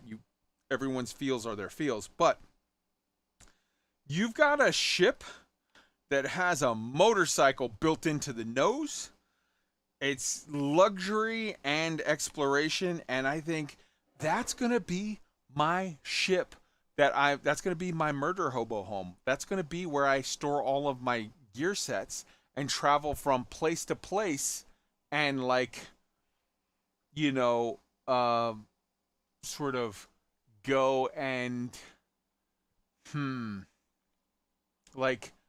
use that's where I live out of. That's my RV. And then I fly to a place and hop into Ares for combat. I fly to a place and hop into C2 for transport. I fly to a place and hop in the whatever for whatever. It's like that's gonna be my ship though, that's my home base. Then they had the what was the LCAC called? It was I said there was gonna be an Ares an anvil Deliberator. subcap, whatever. Yeah, there's an LCAC. There's a pocket carrier that is that's super legit, and it's not for me. I have no interest in buying it, but I'm super glad that it's gonna be in the universe, and I think it's gonna an amazing place and will be amazing. The part where they showed the planet tech and they had all kinds of stuff in Pyros, I thought was phenomenal. The part where there's this in Ruin Station, there's parts of it where it's decrepit and whatever, and there's going to be other locations than Ruin Station. There's going to be places planet side and whatever where people just whatever, but Ruin is the main one, and Ruin is even so big that sometimes the condensation builds up and it sort of rains inside the station.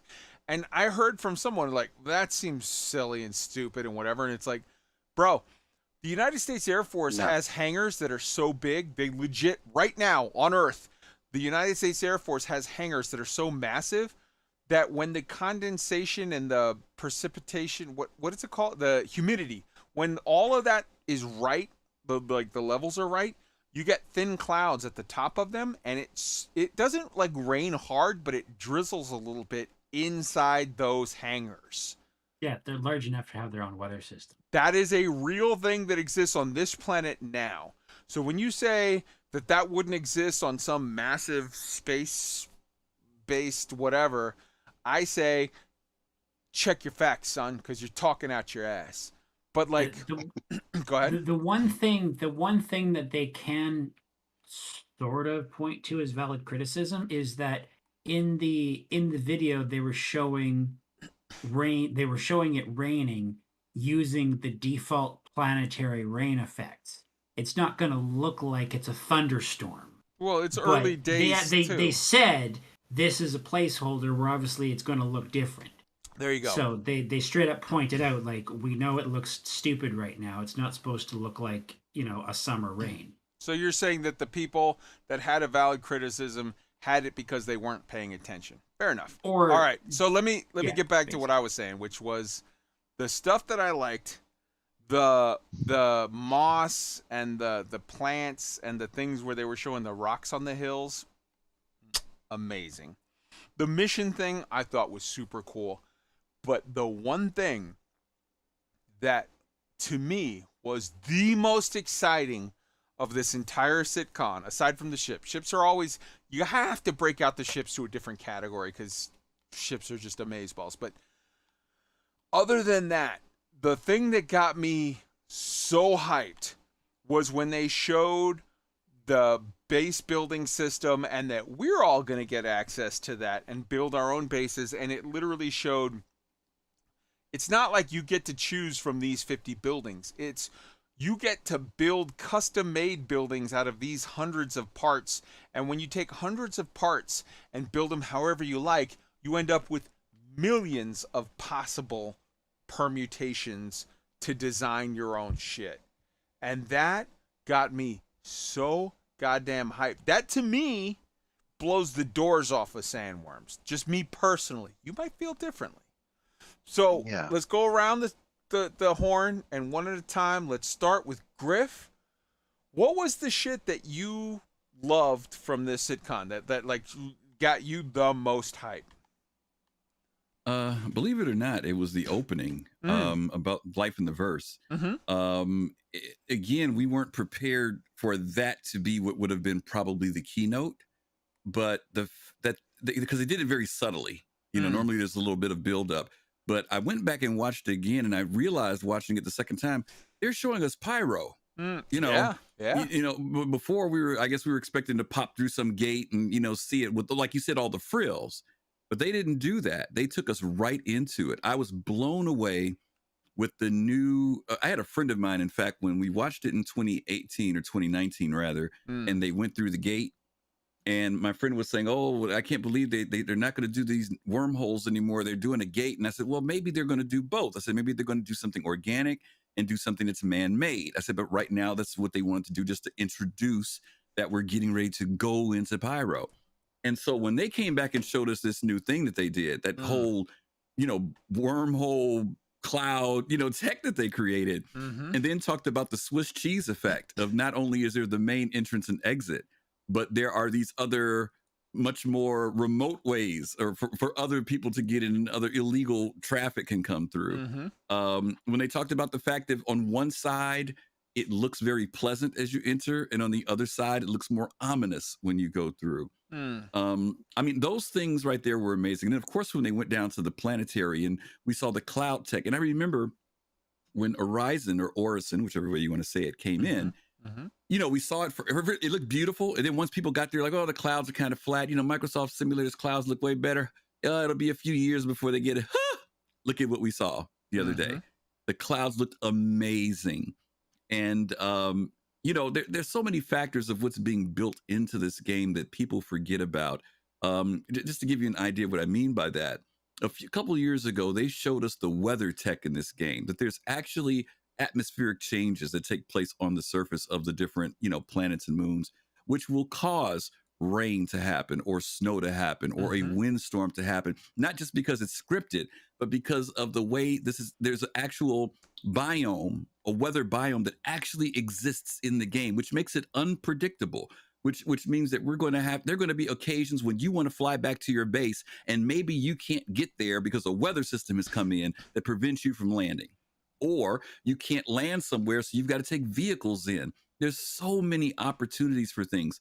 I was also blown away when they showed us the surface of the planet where they did the demo, that there were blue skies, which is something we don't see in the game with the puffy clouds. It looked gorgeous. So I went back and realized at that point, wow, I'm looking at this great stuff of what they're showing us with pyro. They talked about the different surfaces, atmospheres, all types of great stuff in there. Ship talk, great. You know, I hate that they brought the 400i out first, because it's been such a myth lore thing that I almost wish they would have did that at the end just to mess with everybody. But they opened with it, right? And you know, I'm a big Origin fan. So the fact of, you know, we felt it was coming down the line anyway. Eventually, there's still even a 500 in the lore that could come up. But one of the things I do appreciate, I was giving some people a hard time about it last night because I'm an Origin snob, but I am glad that Origin has come up with a ship that people who maybe have looked at Origin just from the luxury side now see a ship that they feel is practical that they can use in the game.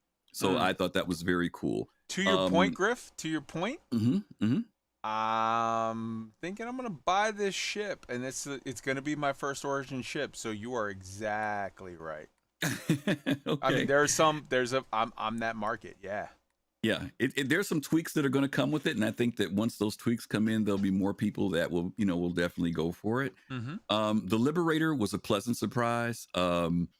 and need it, in relation to those who want to move combat fighters and smaller ships across a large area of space.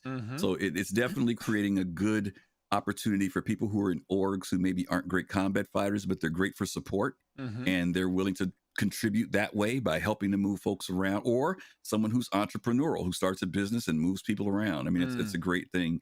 And then, of course, last but not least, the Banu Merchantman. People have been waiting on it for a long time. I have to say, as they say in the hood, CIG put their foot in it. I mean, they really made the stew on this ship. It looks beautiful.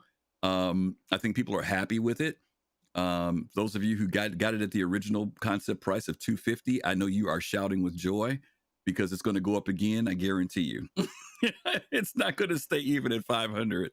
But I'm not saying go buy it, but I am saying I can guarantee the price will go up again on it. Especially the value of having a ship that has that kind of ability, but is a 2-pilot ship, as opposed to like a ship like that you could easily see be a 4 or 5 pilot.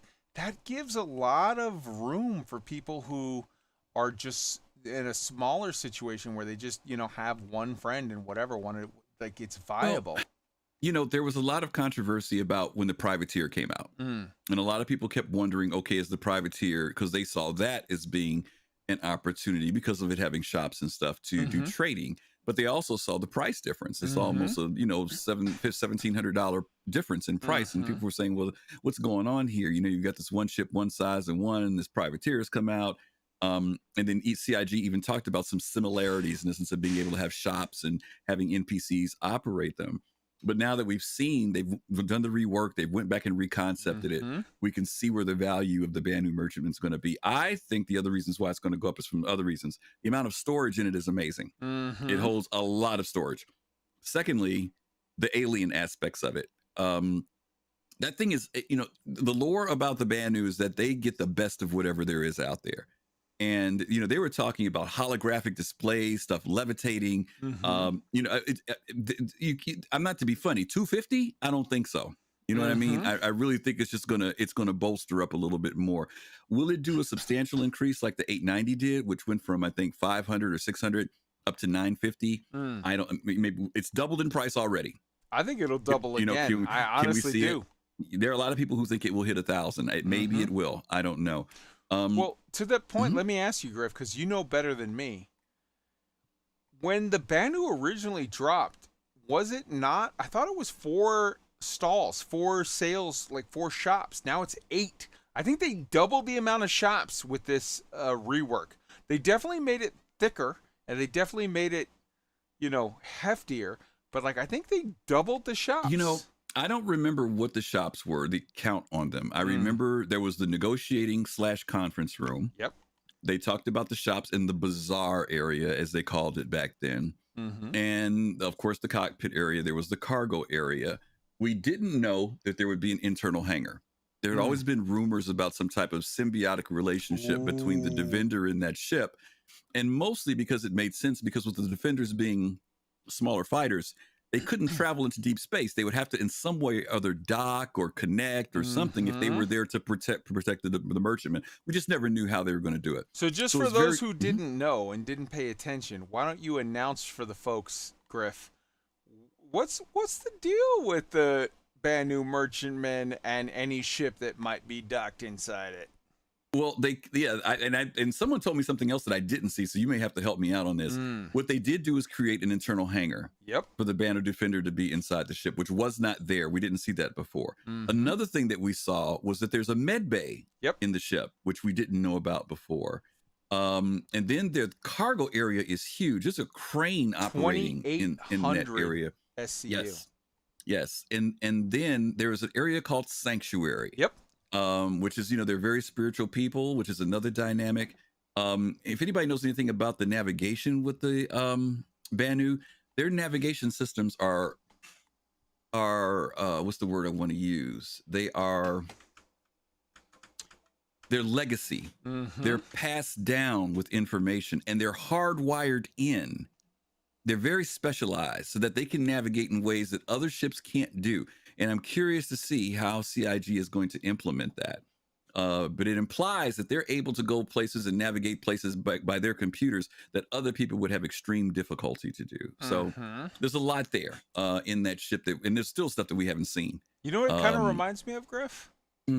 A little bit of like the Dune thing, where there's like a weird quasi science religion passed down sacred knowledge from like the wise master to the initiate, apprentice.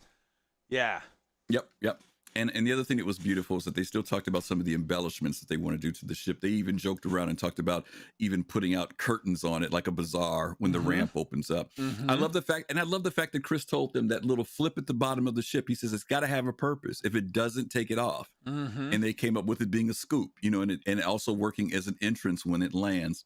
So can you explain for people a little bit, Griff, more about like what the whole scoop, what does that mean for people who didn't see it? It's similar for those of you who play Eve. When you are out in space, don't you like scoop energy? If I'm remembering correctly, something to that effect.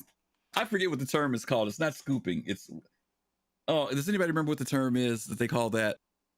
Where you're able to get energy. And maybe check and help. In Elite, you have your fuel scoop. Yeah, but it's different. I thought it was I thought it was something similar to that they were talking about. Like similar, but not exact 100%. Yeah. Oh, fire away! Tell me, because you got to educate me on it.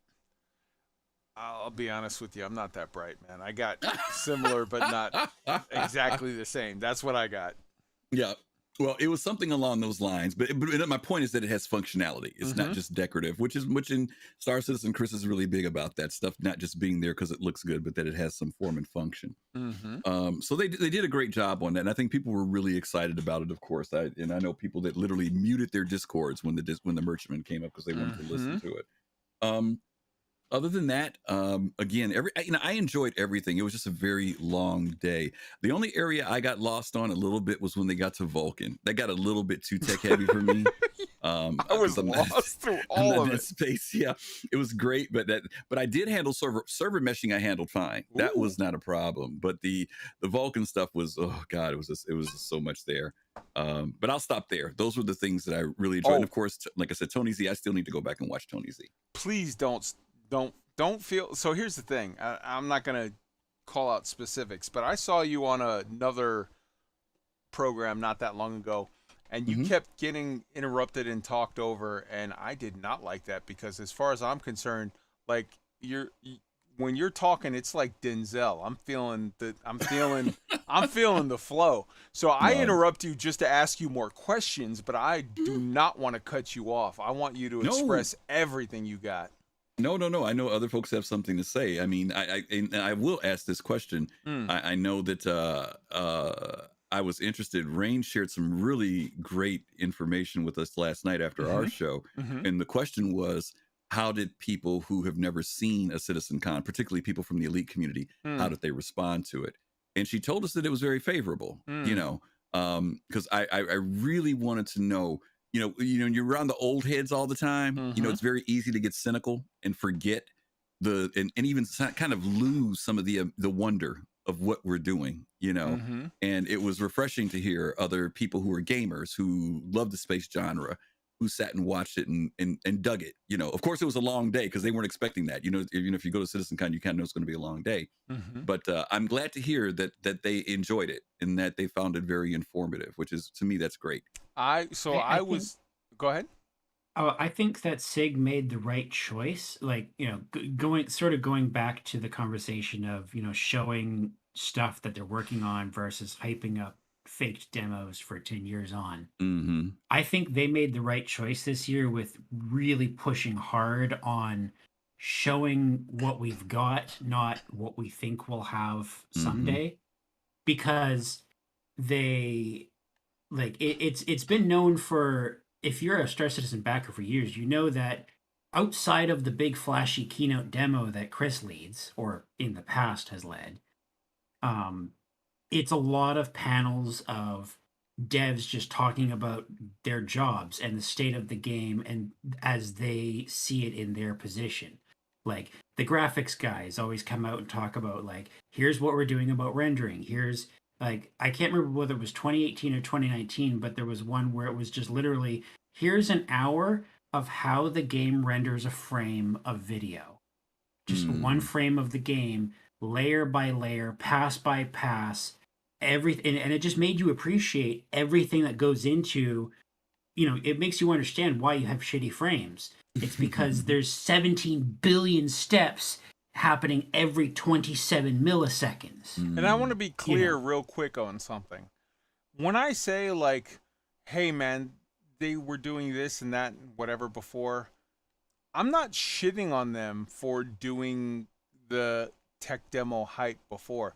That was the stage they were at. They were doing the right thing for that time. But thankfully, because Star Citizen is not a scam and it has been progressing well over the last 2 years, it has now graduated to the point where it doesn't do that anymore. It now is more about just showing you where you're at, because they have enough product that they don't have to hype you up on potential. They can just show you what they got. So go ahead, Elix. Exactly. Why don't you since you started, why don't we start with you on your high points of Citcon? Sure. I'll just finish my thought on here because I was almost done. What I thought was good about that is that outside of the hype demo was always these big panels. Sometimes there were silly things like the cosplay contest and stuff like that, but it was always these big panels just going in depth of things, and so backers that were used to it, that was familiar territory for them. All right, we're going to have the GPU guys come on and just completely destroy our minds, and we won't have an idea what they're talking about, but it's really cool. Tony Z is going to come on and do Tony Z. We saw all these things, and for us, that's great. But I think that for somebody who doesn't have that background, they got sort of SIG's best face because they don't come into it with the presupposition of, all right, there's going to be a big hype blitz demo. They just got, all right, they're going to show me some cool shit, and everything that they showed is stuff they're working on, or is like near future, and or they talked about it. They just talked about it like with server meshing because that's months off. So they got sort of SIG in full, the goods are on the table mode. Whereas if they'd come in 3 years ago, you get, look at all this shit that is still not in the game. You know what? I'm going to sidebar that. We're going to move on to Chad and then Rain. I'm going to sidebar that, but I want to come back to that concept because I find it very intriguing. Those people that are new to CIG because they're, elite refugees or for whatever reason, they're just new to the project. I feel like we came in at a time where we appreciate all this stuff, and I'm not even saying like, oh, we're different people. I'm just saying because of the nature of when we came in and what our expectations are set as, we're seeing a bunch of things and enjoying them that maybe some of the old heads are a little bit like underwhelmed by. But let's move to Chad, and then we'll circle back. I actually didn't get to talk about the exciting stuff. I was just finishing that. Yeah. But then I'll pan it over. So the first thing that really blew my mind was like I was really interested in them showing all the concept art as how they were building up towards the gameplay demo of the settlements and everything, and showing us just fly arounds of Pyro, and then they started showing gameplay of Pyro, and I was like, okay, we're having a different show this year, but I'm on board. This is cool. And they showed the same scenario 3 times, and the stealth one was the most exciting to me because they stacked boxes to climb up. So we've got the staple of Half-Life 2, playing with physics objects to accomplish access to things. And then, there's an NPC there. Pick up a can and throw it. And I'm like, we're fucking Hitman now. We've got stealth gameplay from Hitman and prop manipulation stuff from Half-Life 2. But Chris, what are you doing? Holy shit. And so like that by itself, I was just like, okay, I'm in. Strap me in. Just give it to me right now. Just So I was that just seeing those two things. Everything else was great, but those two things blew my mind. Then we got, I saw a bunch of stuff out of order, but like the Gen 12 stuff is exciting because they're basically getting rid of the render thread from vanilla CryEngine. They're just completely cutting CryEngine rendering out, which is really exciting because that's one more archaic old system that they don't have to try to work around. Okay. And I only understood some of what they were talking about, but what I came away with it was, the big hits. Like phase 1 is about grabbing efficiencies, easy wins, and preparing to pre-generate the GPU code on the main thread, which makes it so that they can take it off the render thread completely, and then parallelize it across all the cores you've got, so they can render as hard as your system can go. Nice. Which is just fantastic. And then they're going to bring Vulkan in, and the thing that I think they understated and needs to be kind of important for people is the refat, like bringing Gen 12 and bringing Vulkan in is not going to instantly create magic performance increases across the board. There's going to be obvious enhancements because it's new code taking over from old CryEngine stuff, but it's not going to instantly overnight be the magic bullet that they've been promising from the beginning. So milestone 1 is Gen 12 with DX11. We'll get some performance enhancements from that just because they're making it better with the efficiencies and easy wins. Then Gen 12 with Vulkan. Then they're just switching over to using Vulkan. Then milestone 3 is when it gets good, where they start doing the multi-core, multi-threaded optimization and really start taking advantage of this platform they've now put themselves on. Okay. So, and, there's all sorts of other stuff, but I'm sure everybody else will talk about that as well. So go ahead, guys. Chad, you're up. Okay. Yeah, I like the gameplay, the different gameplay stuff. What Chris has said at the very end, we're building the best damn space universe simulator ever. Mm-hmm. And he means it. It's like, so here's all these different things you would do in real life, like throw a can and distract someone, or stack boxes and climb up a wall that way. That was and so a bunch cool. And using the tractor beam we've been using for cargo, it's like, oh, now you can use it to stealth infiltrate a settlement. And then I watched Morphologist's review on it, and he was very clear, and I agree with him that this is the spiritual successor for Star Wars Galaxies. Mm-hmm. I don't know how many of you played it Oh yeah. back in the day, but it yes. was the best thing ever. And I played it from launch until it was literally shut down. And and then turned into Star Wars: The Republic, which we won't talk about. And it had so many systemic systems in a game that is nearly 20 years old that no one had even attempted to copy since Galaxies was shut down. Cities, multi-crew ships, multiplayer ships with interiors in 2004. And some other games were like, no, you don't need that. And so they're doing all these really cool experimental things that most publishers would never even think about doing because it's too high risk. And that's the point of Star Citizen, is like, it's crowdfunded. We can do what we want. Let's do these crazy, crazy things and see if they work out. And it's starting to work out. The base building mechanic takes the Star Wars Galaxies base building and city building to like the next level, where you can put together buildings like Legos instead of just predefined buildings. It's called Rasta? Yeah? Yeah. Rastar. Okay. That was another thing I was excited about too, but go ahead, Chad. And so they've been talking about player settlements for a couple of years now. This is not like a new secret. This is they sold land as a thing.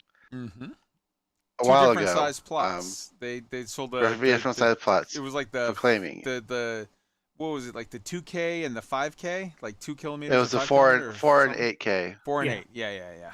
Okay. It was like $50 and $100. Yeah.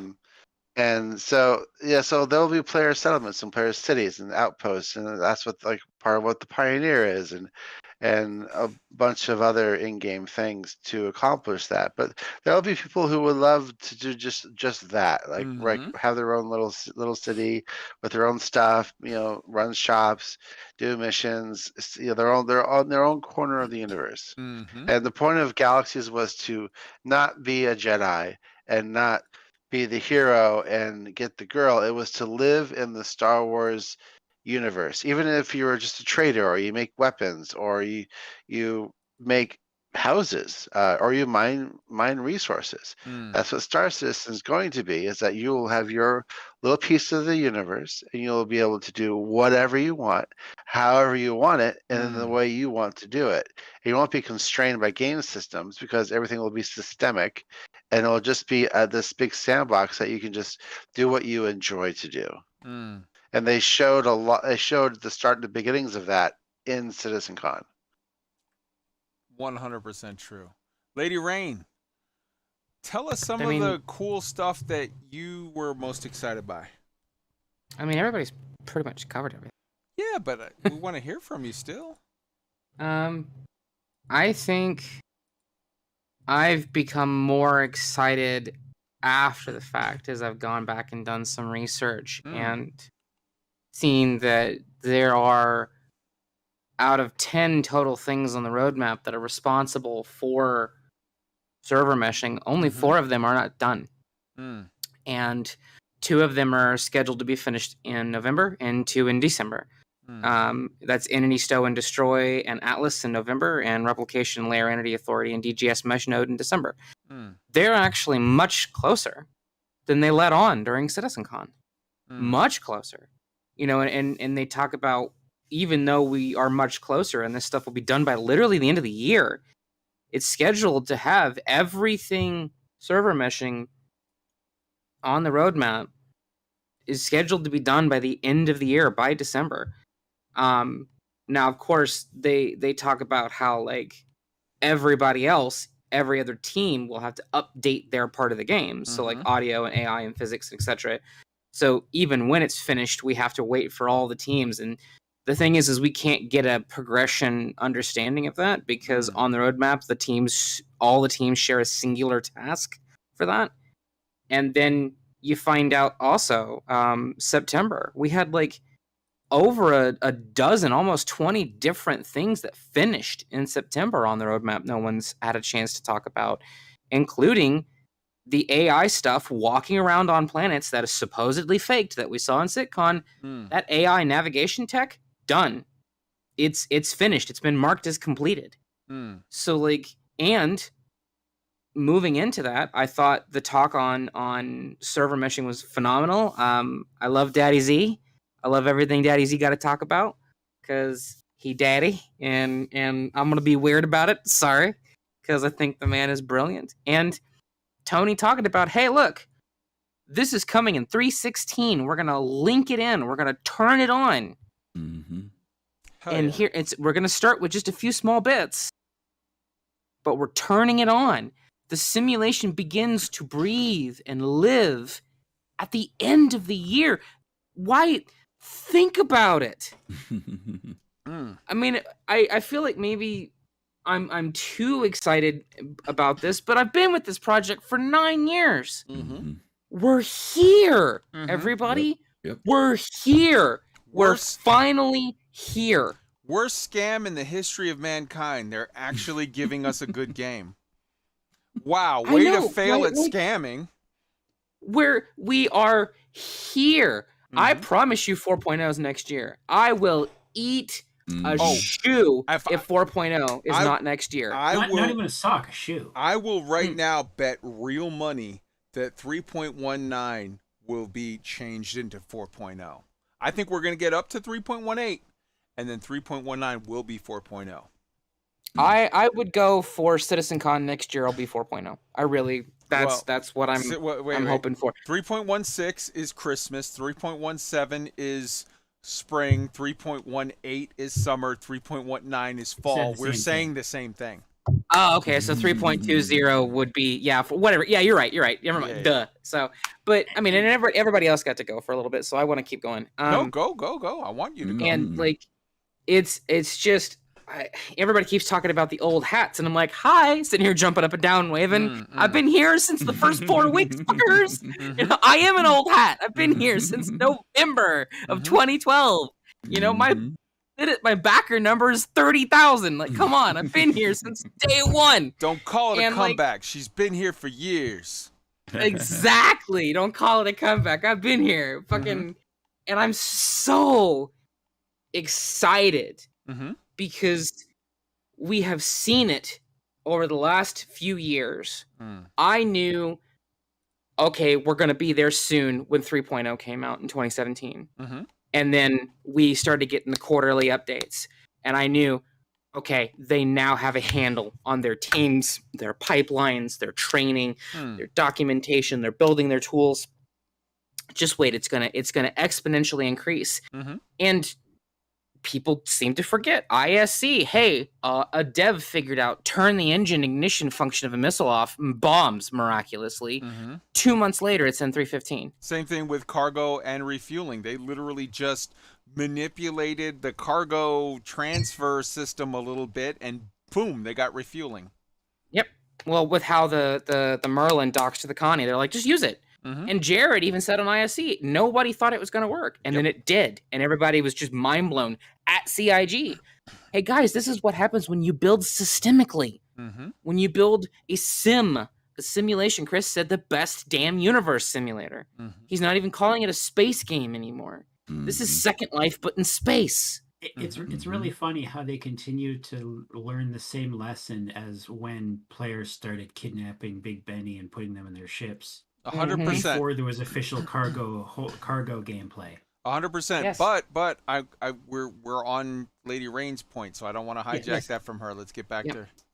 But it's just, I wish, and this is the thing, like I feel like I've spent, as you know, when I hung out with Katie and the Skunks, I've spent more time, I feel like, with the newbies, the new blood coming over from Elite. And their constant wow and oh my god and holy crap, and as Katie would say, god damn, you know, and their joy of the game over the last few months has been infectious, and it's reignited my love and given me the chance to step back as the bitter old Star Citizen vet and go back and look at the roadmap and look at what is around the corner and what we've been getting over the last few patches and go, Jesus, we're actually here. We're like soon, within the next year or two. Wow, when did that happen? How did we end up where they're talking about server meshing at Citcon and they've got 4 things left to do before it's done and they're all scheduled to be finished by the end of the year and they didn't tell anybody that? They didn't tell anybody that. All of the stuff for server meshing is scheduled on the roadmap to be finished by December. Meaning what? It's done. Like, I mean, yeah, on schedule, yeah. Entity graph seeding, April. The Shard Manager, September. Inventory unstow, August. The hybrid system, done in September. Done. And they snuck in already that sometimes right now when shit crashes, you come back with your stuff still. And they've announced that in 3.15, everyone gets to call back your ship with your stuff because that heartbeat thing. Why don't you take just a second, Rain, and explain to people how that heartbeat thing works in very, you know, in like 5 sentences or less so that people can understand it? Basically what's happening is it's ping pong, right? Your client goes ping, the server goes pong, and what that is like, hey, this is who I am, this is where I'm at, this is what I've got, and ping iCache, and let iCache know. And iCache goes, yeah, cool, gotcha. And that happens every couple of minutes. When the server dies, the server crashes, not you. If 30K is caused on your end, this will not work. Sorry, but that's just the way networking works, right? If the server dies to the server crashing, when you come back in the game, iCache goes, hey, the last report I got from you was this. That was a few minutes ago. Here you go. And it's like a restore point, a save point. But remember, as has already been told to us on Spectrum, if you crash, your computer freezes up, you have a power outage, you lose ISP. connection. If it's on your end, Yeah. it's only if the server itself crashes that this protects you and brings you back. To be clear, they had to do that because otherwise assholes would literally just over and over and over go, I got to get all of this Laranite from I'm blanking on the name. From Hurston to Lorville, or from Lorville to frickin' New Babbage, right? No, from what's from the Aberdeen. From Aberdeen to Hurston. So what I'm gonna do is just pull my router, hit Alt F4, then hop in my Aurora, then fly to Hurston, then recall my C2 full of Laranite from, and just magically transport across. So they had to do this. That's completely understandable. That was actually, so sorry to interrupt, but that actually was a thing that you could do for one single patch. They had ship recovery, and then people immediately started using it to teleport ships around with holds full of stuff. So they disabled it again. So of course they had to do that. But okay, so thank you so much for explaining that, Rain, for like how that works for, like basically, heartbeats for dummies. But so now I want to go around. Actually, wait, let's take a second. Let's take a second and pull up this for the thing. I want to take just a minute and play this crazy sexy video so that everybody can see the 400i in all of its glory. We'll be right back.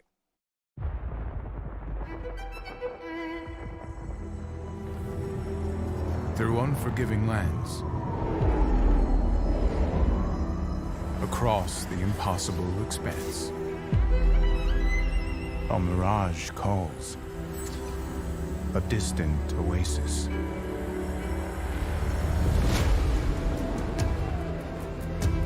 We chase what most consider myth,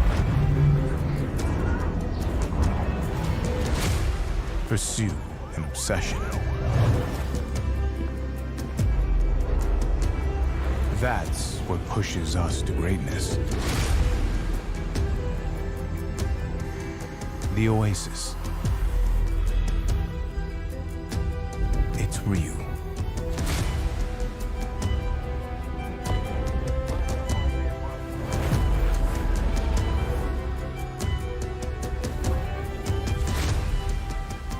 The 400i by Origin Jumpworks.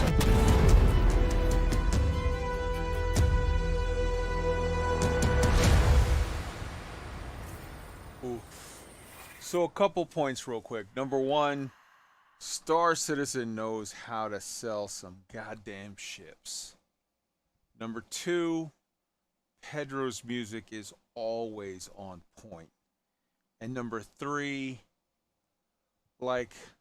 so let's talk a little bit about what the 400i is. It's in that class with sort of the Connie and a couple other ships where there are these really good sort of medium-sized multi-role ships that have a lot of play. I feel like that is the perfect endgame ship for a lot of players. If you don't have a large group, if you don't have 9 people that want to get together and whatever, I feel like there's a very valid point to saying that's the ship that you want, and you don't want any bigger. You don't, if you own a Porsche, you don't want a dump truck or an 18-wheeler. It's not, it's too big. It's not good for you. There is a very good point to saying having a luxury ship with a large shield that tools around and has a built-in ground vehicle is going to do a lot of people very, very nice. In addition to that, they dropped that pocket LCAC, that pocket carrier that is the Anvil ship that I kind of predicted, sort of more or less. That is it feels a very unique and awesome role that I think a lot of people are going to love. In addition to that, they showed off sexy changes to the BMM. That like that Banu Merchantman is like just looking hotter and hotter. And if you got in at 275, because I mean I think they first put it on sale for like 275, and then it went 250. to 250. It was 250 okay. or 225. Yeah, because I got it for 250. So 250, and then it moved to now it's at the 500 range. I very clearly see that ship in the next 6 months to a year moving to 750, and then when by the time a year from now, when you're actually able to play with it, I see that ship being a grand easy. So like, oh, it's not that ship's not for me. I don't. That ship has a cruise 8, and I don't want that kind of dependency. I love the idea of a Banu Defender. I love the idea of a 400i. I love the idea of maybe even a 600i. I love the idea of an MSR. I like ships. I like Connies. I like medium ships, and I cannot lie. Like the idea of getting together with 2 to 3 friends. The idea for me of needing 8 to crew a ship properly. Oof, that's like a hassle, bro. I'm good. I'll let somebody else. I'll happily sign on the crew for your ship until it's not fun anymore, and then I'm hopping in my own MSR and I'm piecing the fuck out. But like, there was so these ships are so sexy. Let's go around the horn again. I want to start with Griff. What in particular did you want to ask about? The ship talk, the 800. Sorry, not the 800. The 400. The LCAC. I keep forgetting the name of Liberator. it. The Liberator. That fucks with my head because the Liberator is the name of a bomber. That's the B-24 Liberator. Like Right. So like that messes with my head. Was it 2417? I don't know. I'm drunk. But yeah, like I'll tackle them again. Go yeah, for the 400 again. It was the first ship that they showed us. Rumors, as many of you know, for the longest time about the 400. By the way, Jarrett told us an interesting story that when they cut that video for remember the 404 video, yes, the invisible the fake one, April 1st. Yeah. He told us that when they shot that video, that the dev actually had to board the invisible ship and walk around and had to walk around to find out, right, to get to the cockpit. It was a real task for him to get to it and do it. But low key, that accidentally told you that's a real ship, because otherwise you wouldn't have to get around and walk around like that. Exactly. But yeah, it's one of those things. I wasn't that crazy about the design, and some of you know the history of the ship, that originally the design started out with the 100i, and I saw some other designs there that I thought were much more attractive. But now that I've had it for a little bit, it's rubbing off on me. Internally, it's great. I like it. CIG is learning, as we all know. Every time they come out with a new ship, they learn more and more and better about how to design ships. And where ships like the 600, which came out, I like the 600, even though I do feel they could do the space management in it much better. You can see from when they did the 890 and now with this ship that they're maximizing space, but it's not to the point where it's so cramped. It is a little tight in this ship, but I think that when they do the 600, it'll be somewhere between the spaciousness of the 890, but then the tightness that something like the 400 has. Griff, what's the crew? What's the crew of the 600? The 600 is, you know what? I don't know. There's probably a min max on it, but there's at least, I mean, if you're manning it, technically, if you're manning it, it should be like 3? 4 at a minimum. Yeah, okay. Because there's a pilot, there's 2 seats in the front for the 2 gunners, and then there is the science station in the back, and there are 2 seats back there for that. So you could have 1 person doing that, but it has 4 beds on it. What's the deal with the ship matrix for the 600i? The touring minimum crew 3, maximum 5. Okay. For the explorer minimum 2, maximum 5. I hate about the 600. That like the 2 guys in the science area, they have them facing away from the door, and away from each other. And that's just kind of There's- like, who would design that? There's horrible design in that. There's a lot of people who say that we actually just would wish that they could move them up to the front part of the ship. That doesn't bother me as much as that they need to develop that middle section into a true science scanning area. You've just got that one area for the globe and the two consoles, and it's empty. It needs to look like a working area. It'd be great if they threw cartography back there. That would be even better, because there's a cartography on the 400. Then to me, the 600 should have it in the Explorer edition. And especially Also- if you wanted to put them, I'm sorry, go ahead. No. I was gonna say the other thing that they did on the 400 that they didn't do on the 600, in the crew cabin and the pilot's area, in the captain's area, there are windows. Now they could simulate that if they wanted to, but to be on a luxury ship like a 600i and not be able to see outside, to me is crazy. I love the fact that they have the glass floor, but they need to have it in the cabins as well, so that you can see outside, as far as I'm concerned.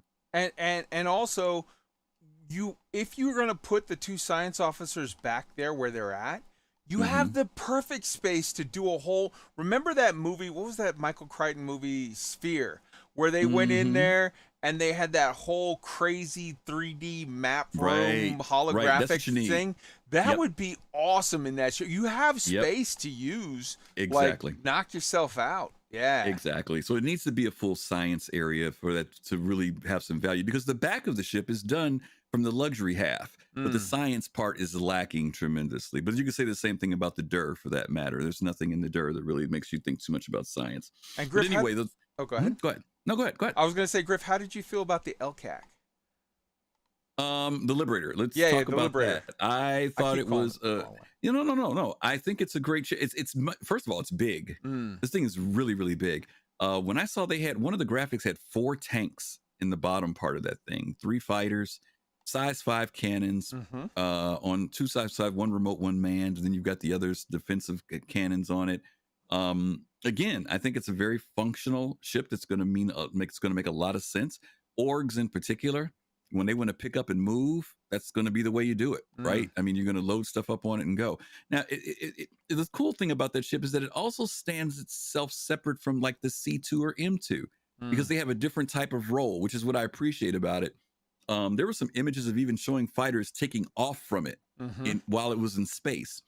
So it'll be interesting to see how people utilize that ship, whether people use it to move their own personal fleets, because as you guys know, at a certain point, you're going to have to move ships around. You can't call them up, or they're going to have to figure out something for that. I know later on they talked about ships being able to call, and you have to wait for them to get to you. Or as you say, even a combat deployable for combat air patrols. Absolutely. Because the C2 and M2 are great for vehicles, right? And I know people have stuck certain aircraft inside of them, but this ship answers the call, for, moving the fighters in particular around. So it'll be interesting to see how the community, plays around with them, how many things they stuff inside of them and all that good stuff. But for the price tag for it, some people think it's overpriced. I don't. For what it does, it's specialized, definitely specialized. And I think there are going to be some people who are going to dig doing that type of work. I think there's some people who are going to maybe have a little buyer's remorse on it, because they're going to get it and realize if they're not willing to put the time in to do that type of career work, or if they're not doing it all the time, then it's going to be kind of in their hangar collecting dust. But I think there are going to be other people who are going to be very entrepreneurial with a ship like that and constantly moving people around. That's what they're going to do. They're going to strike deals and move ships back and forth, and they'll have fun with it. All right. Well, Rain, I called on you last time, so I want to call on you next this time. Your overall thoughts on the ship stuff? Yeah. I obviously had to eat crow with the 400i. Big oof. Because I don't believe leaks like I'm like, yeah, whatever. I'll believe it when I see it. Because 90% of the time they're wrong. So 400i hated it when I first saw it. And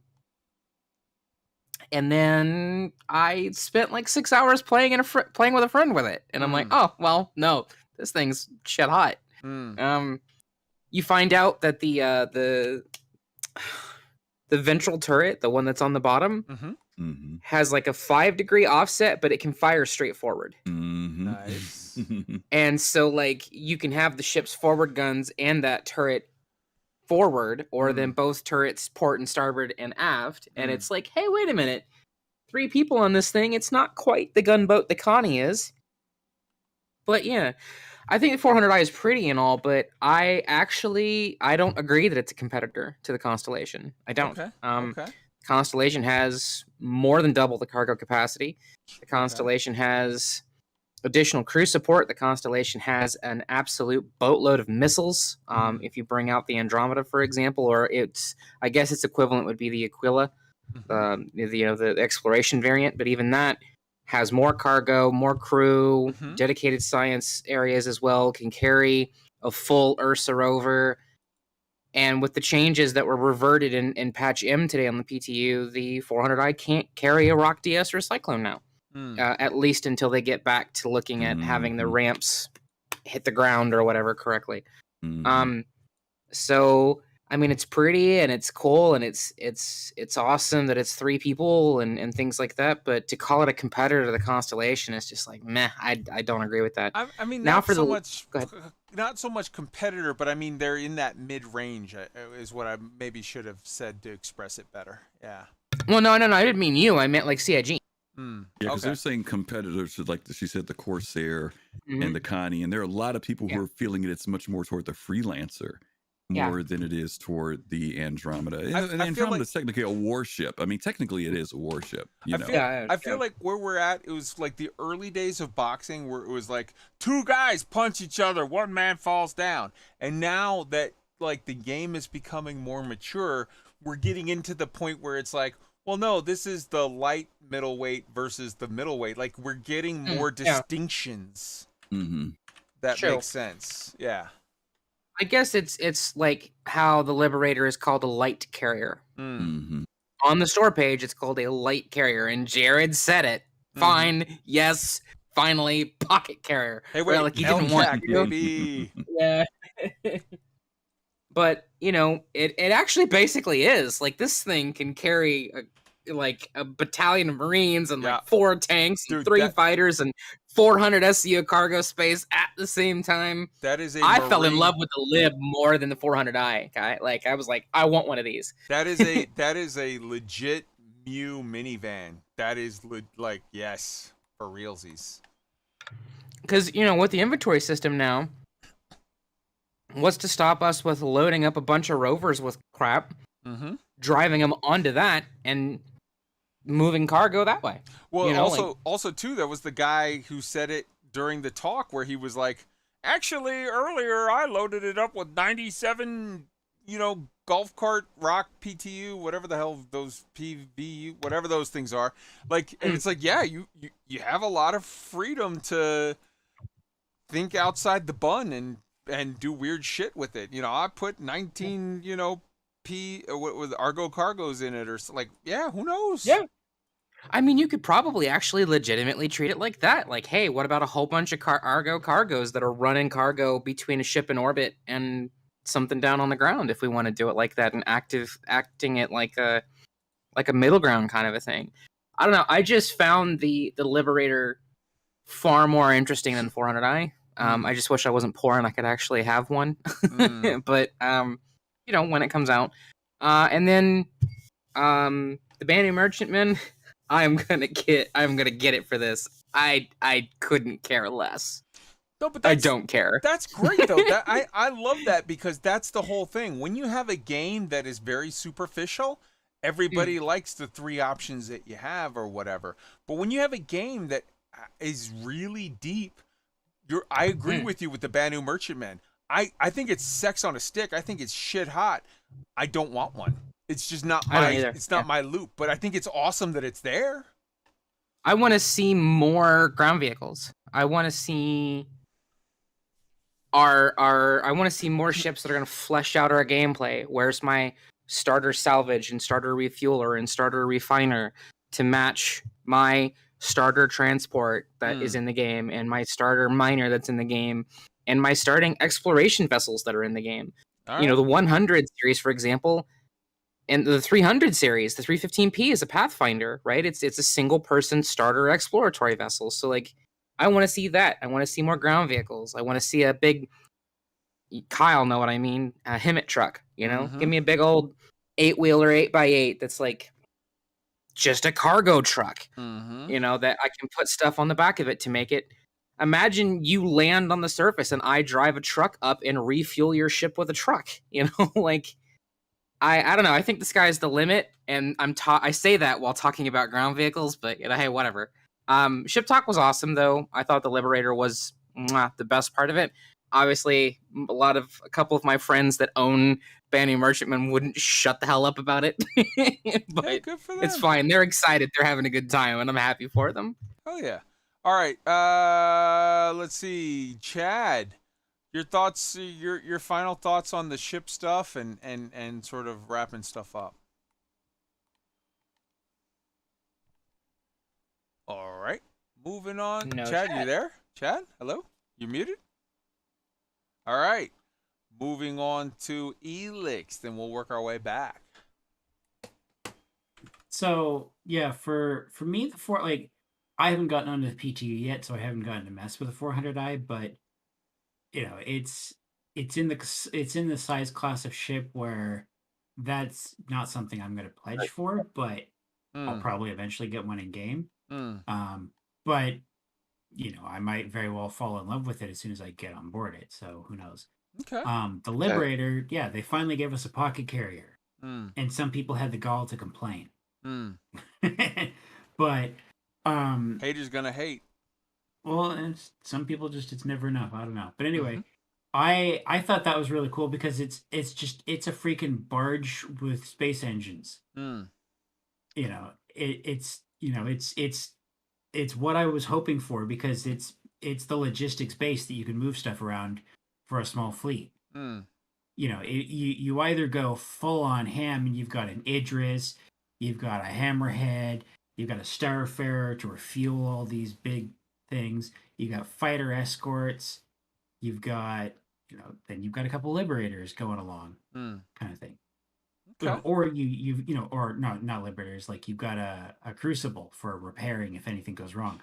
Or you're a smaller fleet, you've got a Liberator with a couple fighters on it. Maybe there's a Vulcan on there so that you can repair stuff, Mm, and then off you go. And you have fun. You don't have quite the same range as the big ass fleet, but well, that's what you get. You're a smaller fish okay. kind of I thing. I think we got Chad. Oh, go ahead. Yeah, So yeah, just my for client. Go ahead. Oh, yeah, no, welcome back, Chad. I'll be pretty quick because I don't have too much to say about the Banning Merchantman that we can get chatted. But for what I was surprised by was first of all that they actually brought out the Banning Merchantman. I was like, oh, they fucking didn't. And they really impressed people by showing it, fairly well along. And I was surprised by how fleshed out the interior was. Like it looks like the work on the roadmap for the vehicle concept team going into next year is for concepting the fine details for interior whiteboxing so they can push it towards finishing. Mm, It looks like that's what they're lining up for. I don't know when that would happen. It could possibly be next year that they get it done. I wouldn't put money on that, but they're definitely lining up for being able to get it finished. okay. So, but anyway, Right on. Chad's back, so let's Chad. get him. Yeah. Sorry, my client crashed. No worries. Those stupid computers. And no, the ship stuff. This is like the Pyro release, right? So the medium explorer, you have the gigantic trade ship, and you Mhm. have the cargo hauler and ship hauler Mm-hmm. all at the same time, saying bam, bam, bam, and it's like this is for a gigantic star system that has no place to refuel, no place to buy stuff, no place that's safe. And you're gonna have to bring everything with you from Stanton in order to survive. Mm, And these ships are the start of that. mm. Okay. Yeah, I think you're absolutely right, and I think, again, I think we're going to see this ship used in a number of ways. There's going to be the proper, normal sort of logistical uses that is, whatever. But we're also going to see people say, this is pretty freaking big with a lot of options, and it only takes 2 people to run it. I'm going to X, Y, Z. and it'll be awesome to see all of the weird permutations that the community comes up with. So I want to go around the horn. This time we're going to start with Rain. Your closing thoughts for the show tonight and Citcon in general. Go. I've seen all the Citcons. Solid 8 out of 10. I enjoyed the show tonight, and I just wish that I could spread my positivity and joy and passion to everybody, and just see the community being happy. Because we really are. We're there. We're so close.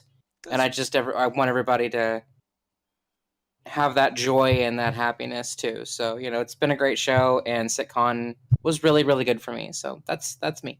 That's beautiful. I love you, Chica. Elix, your closing thoughts for the show and Citcon in general. So the only downside with CitizenCon is that you get all this stuff because it was like an 8-hour ISC essentially.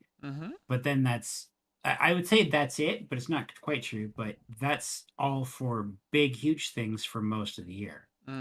But this year it essentially was a glorified ISC, and we get those almost every week. So we're not really missing out in the grand scheme of things. It just is never quite so large and bombastic because, this is like the feature presentation sort of thing. But, for the show to itself, tonight, everybody, it's been great chatting up about boiling down a very complex and long series of panels to a few hours of, BSing around with friends. So, hey, it's been wonderful, everybody. I hope you enjoyed the show. It's been a great show hanging out with you guys. And yeah, thanks. Right on. Chad.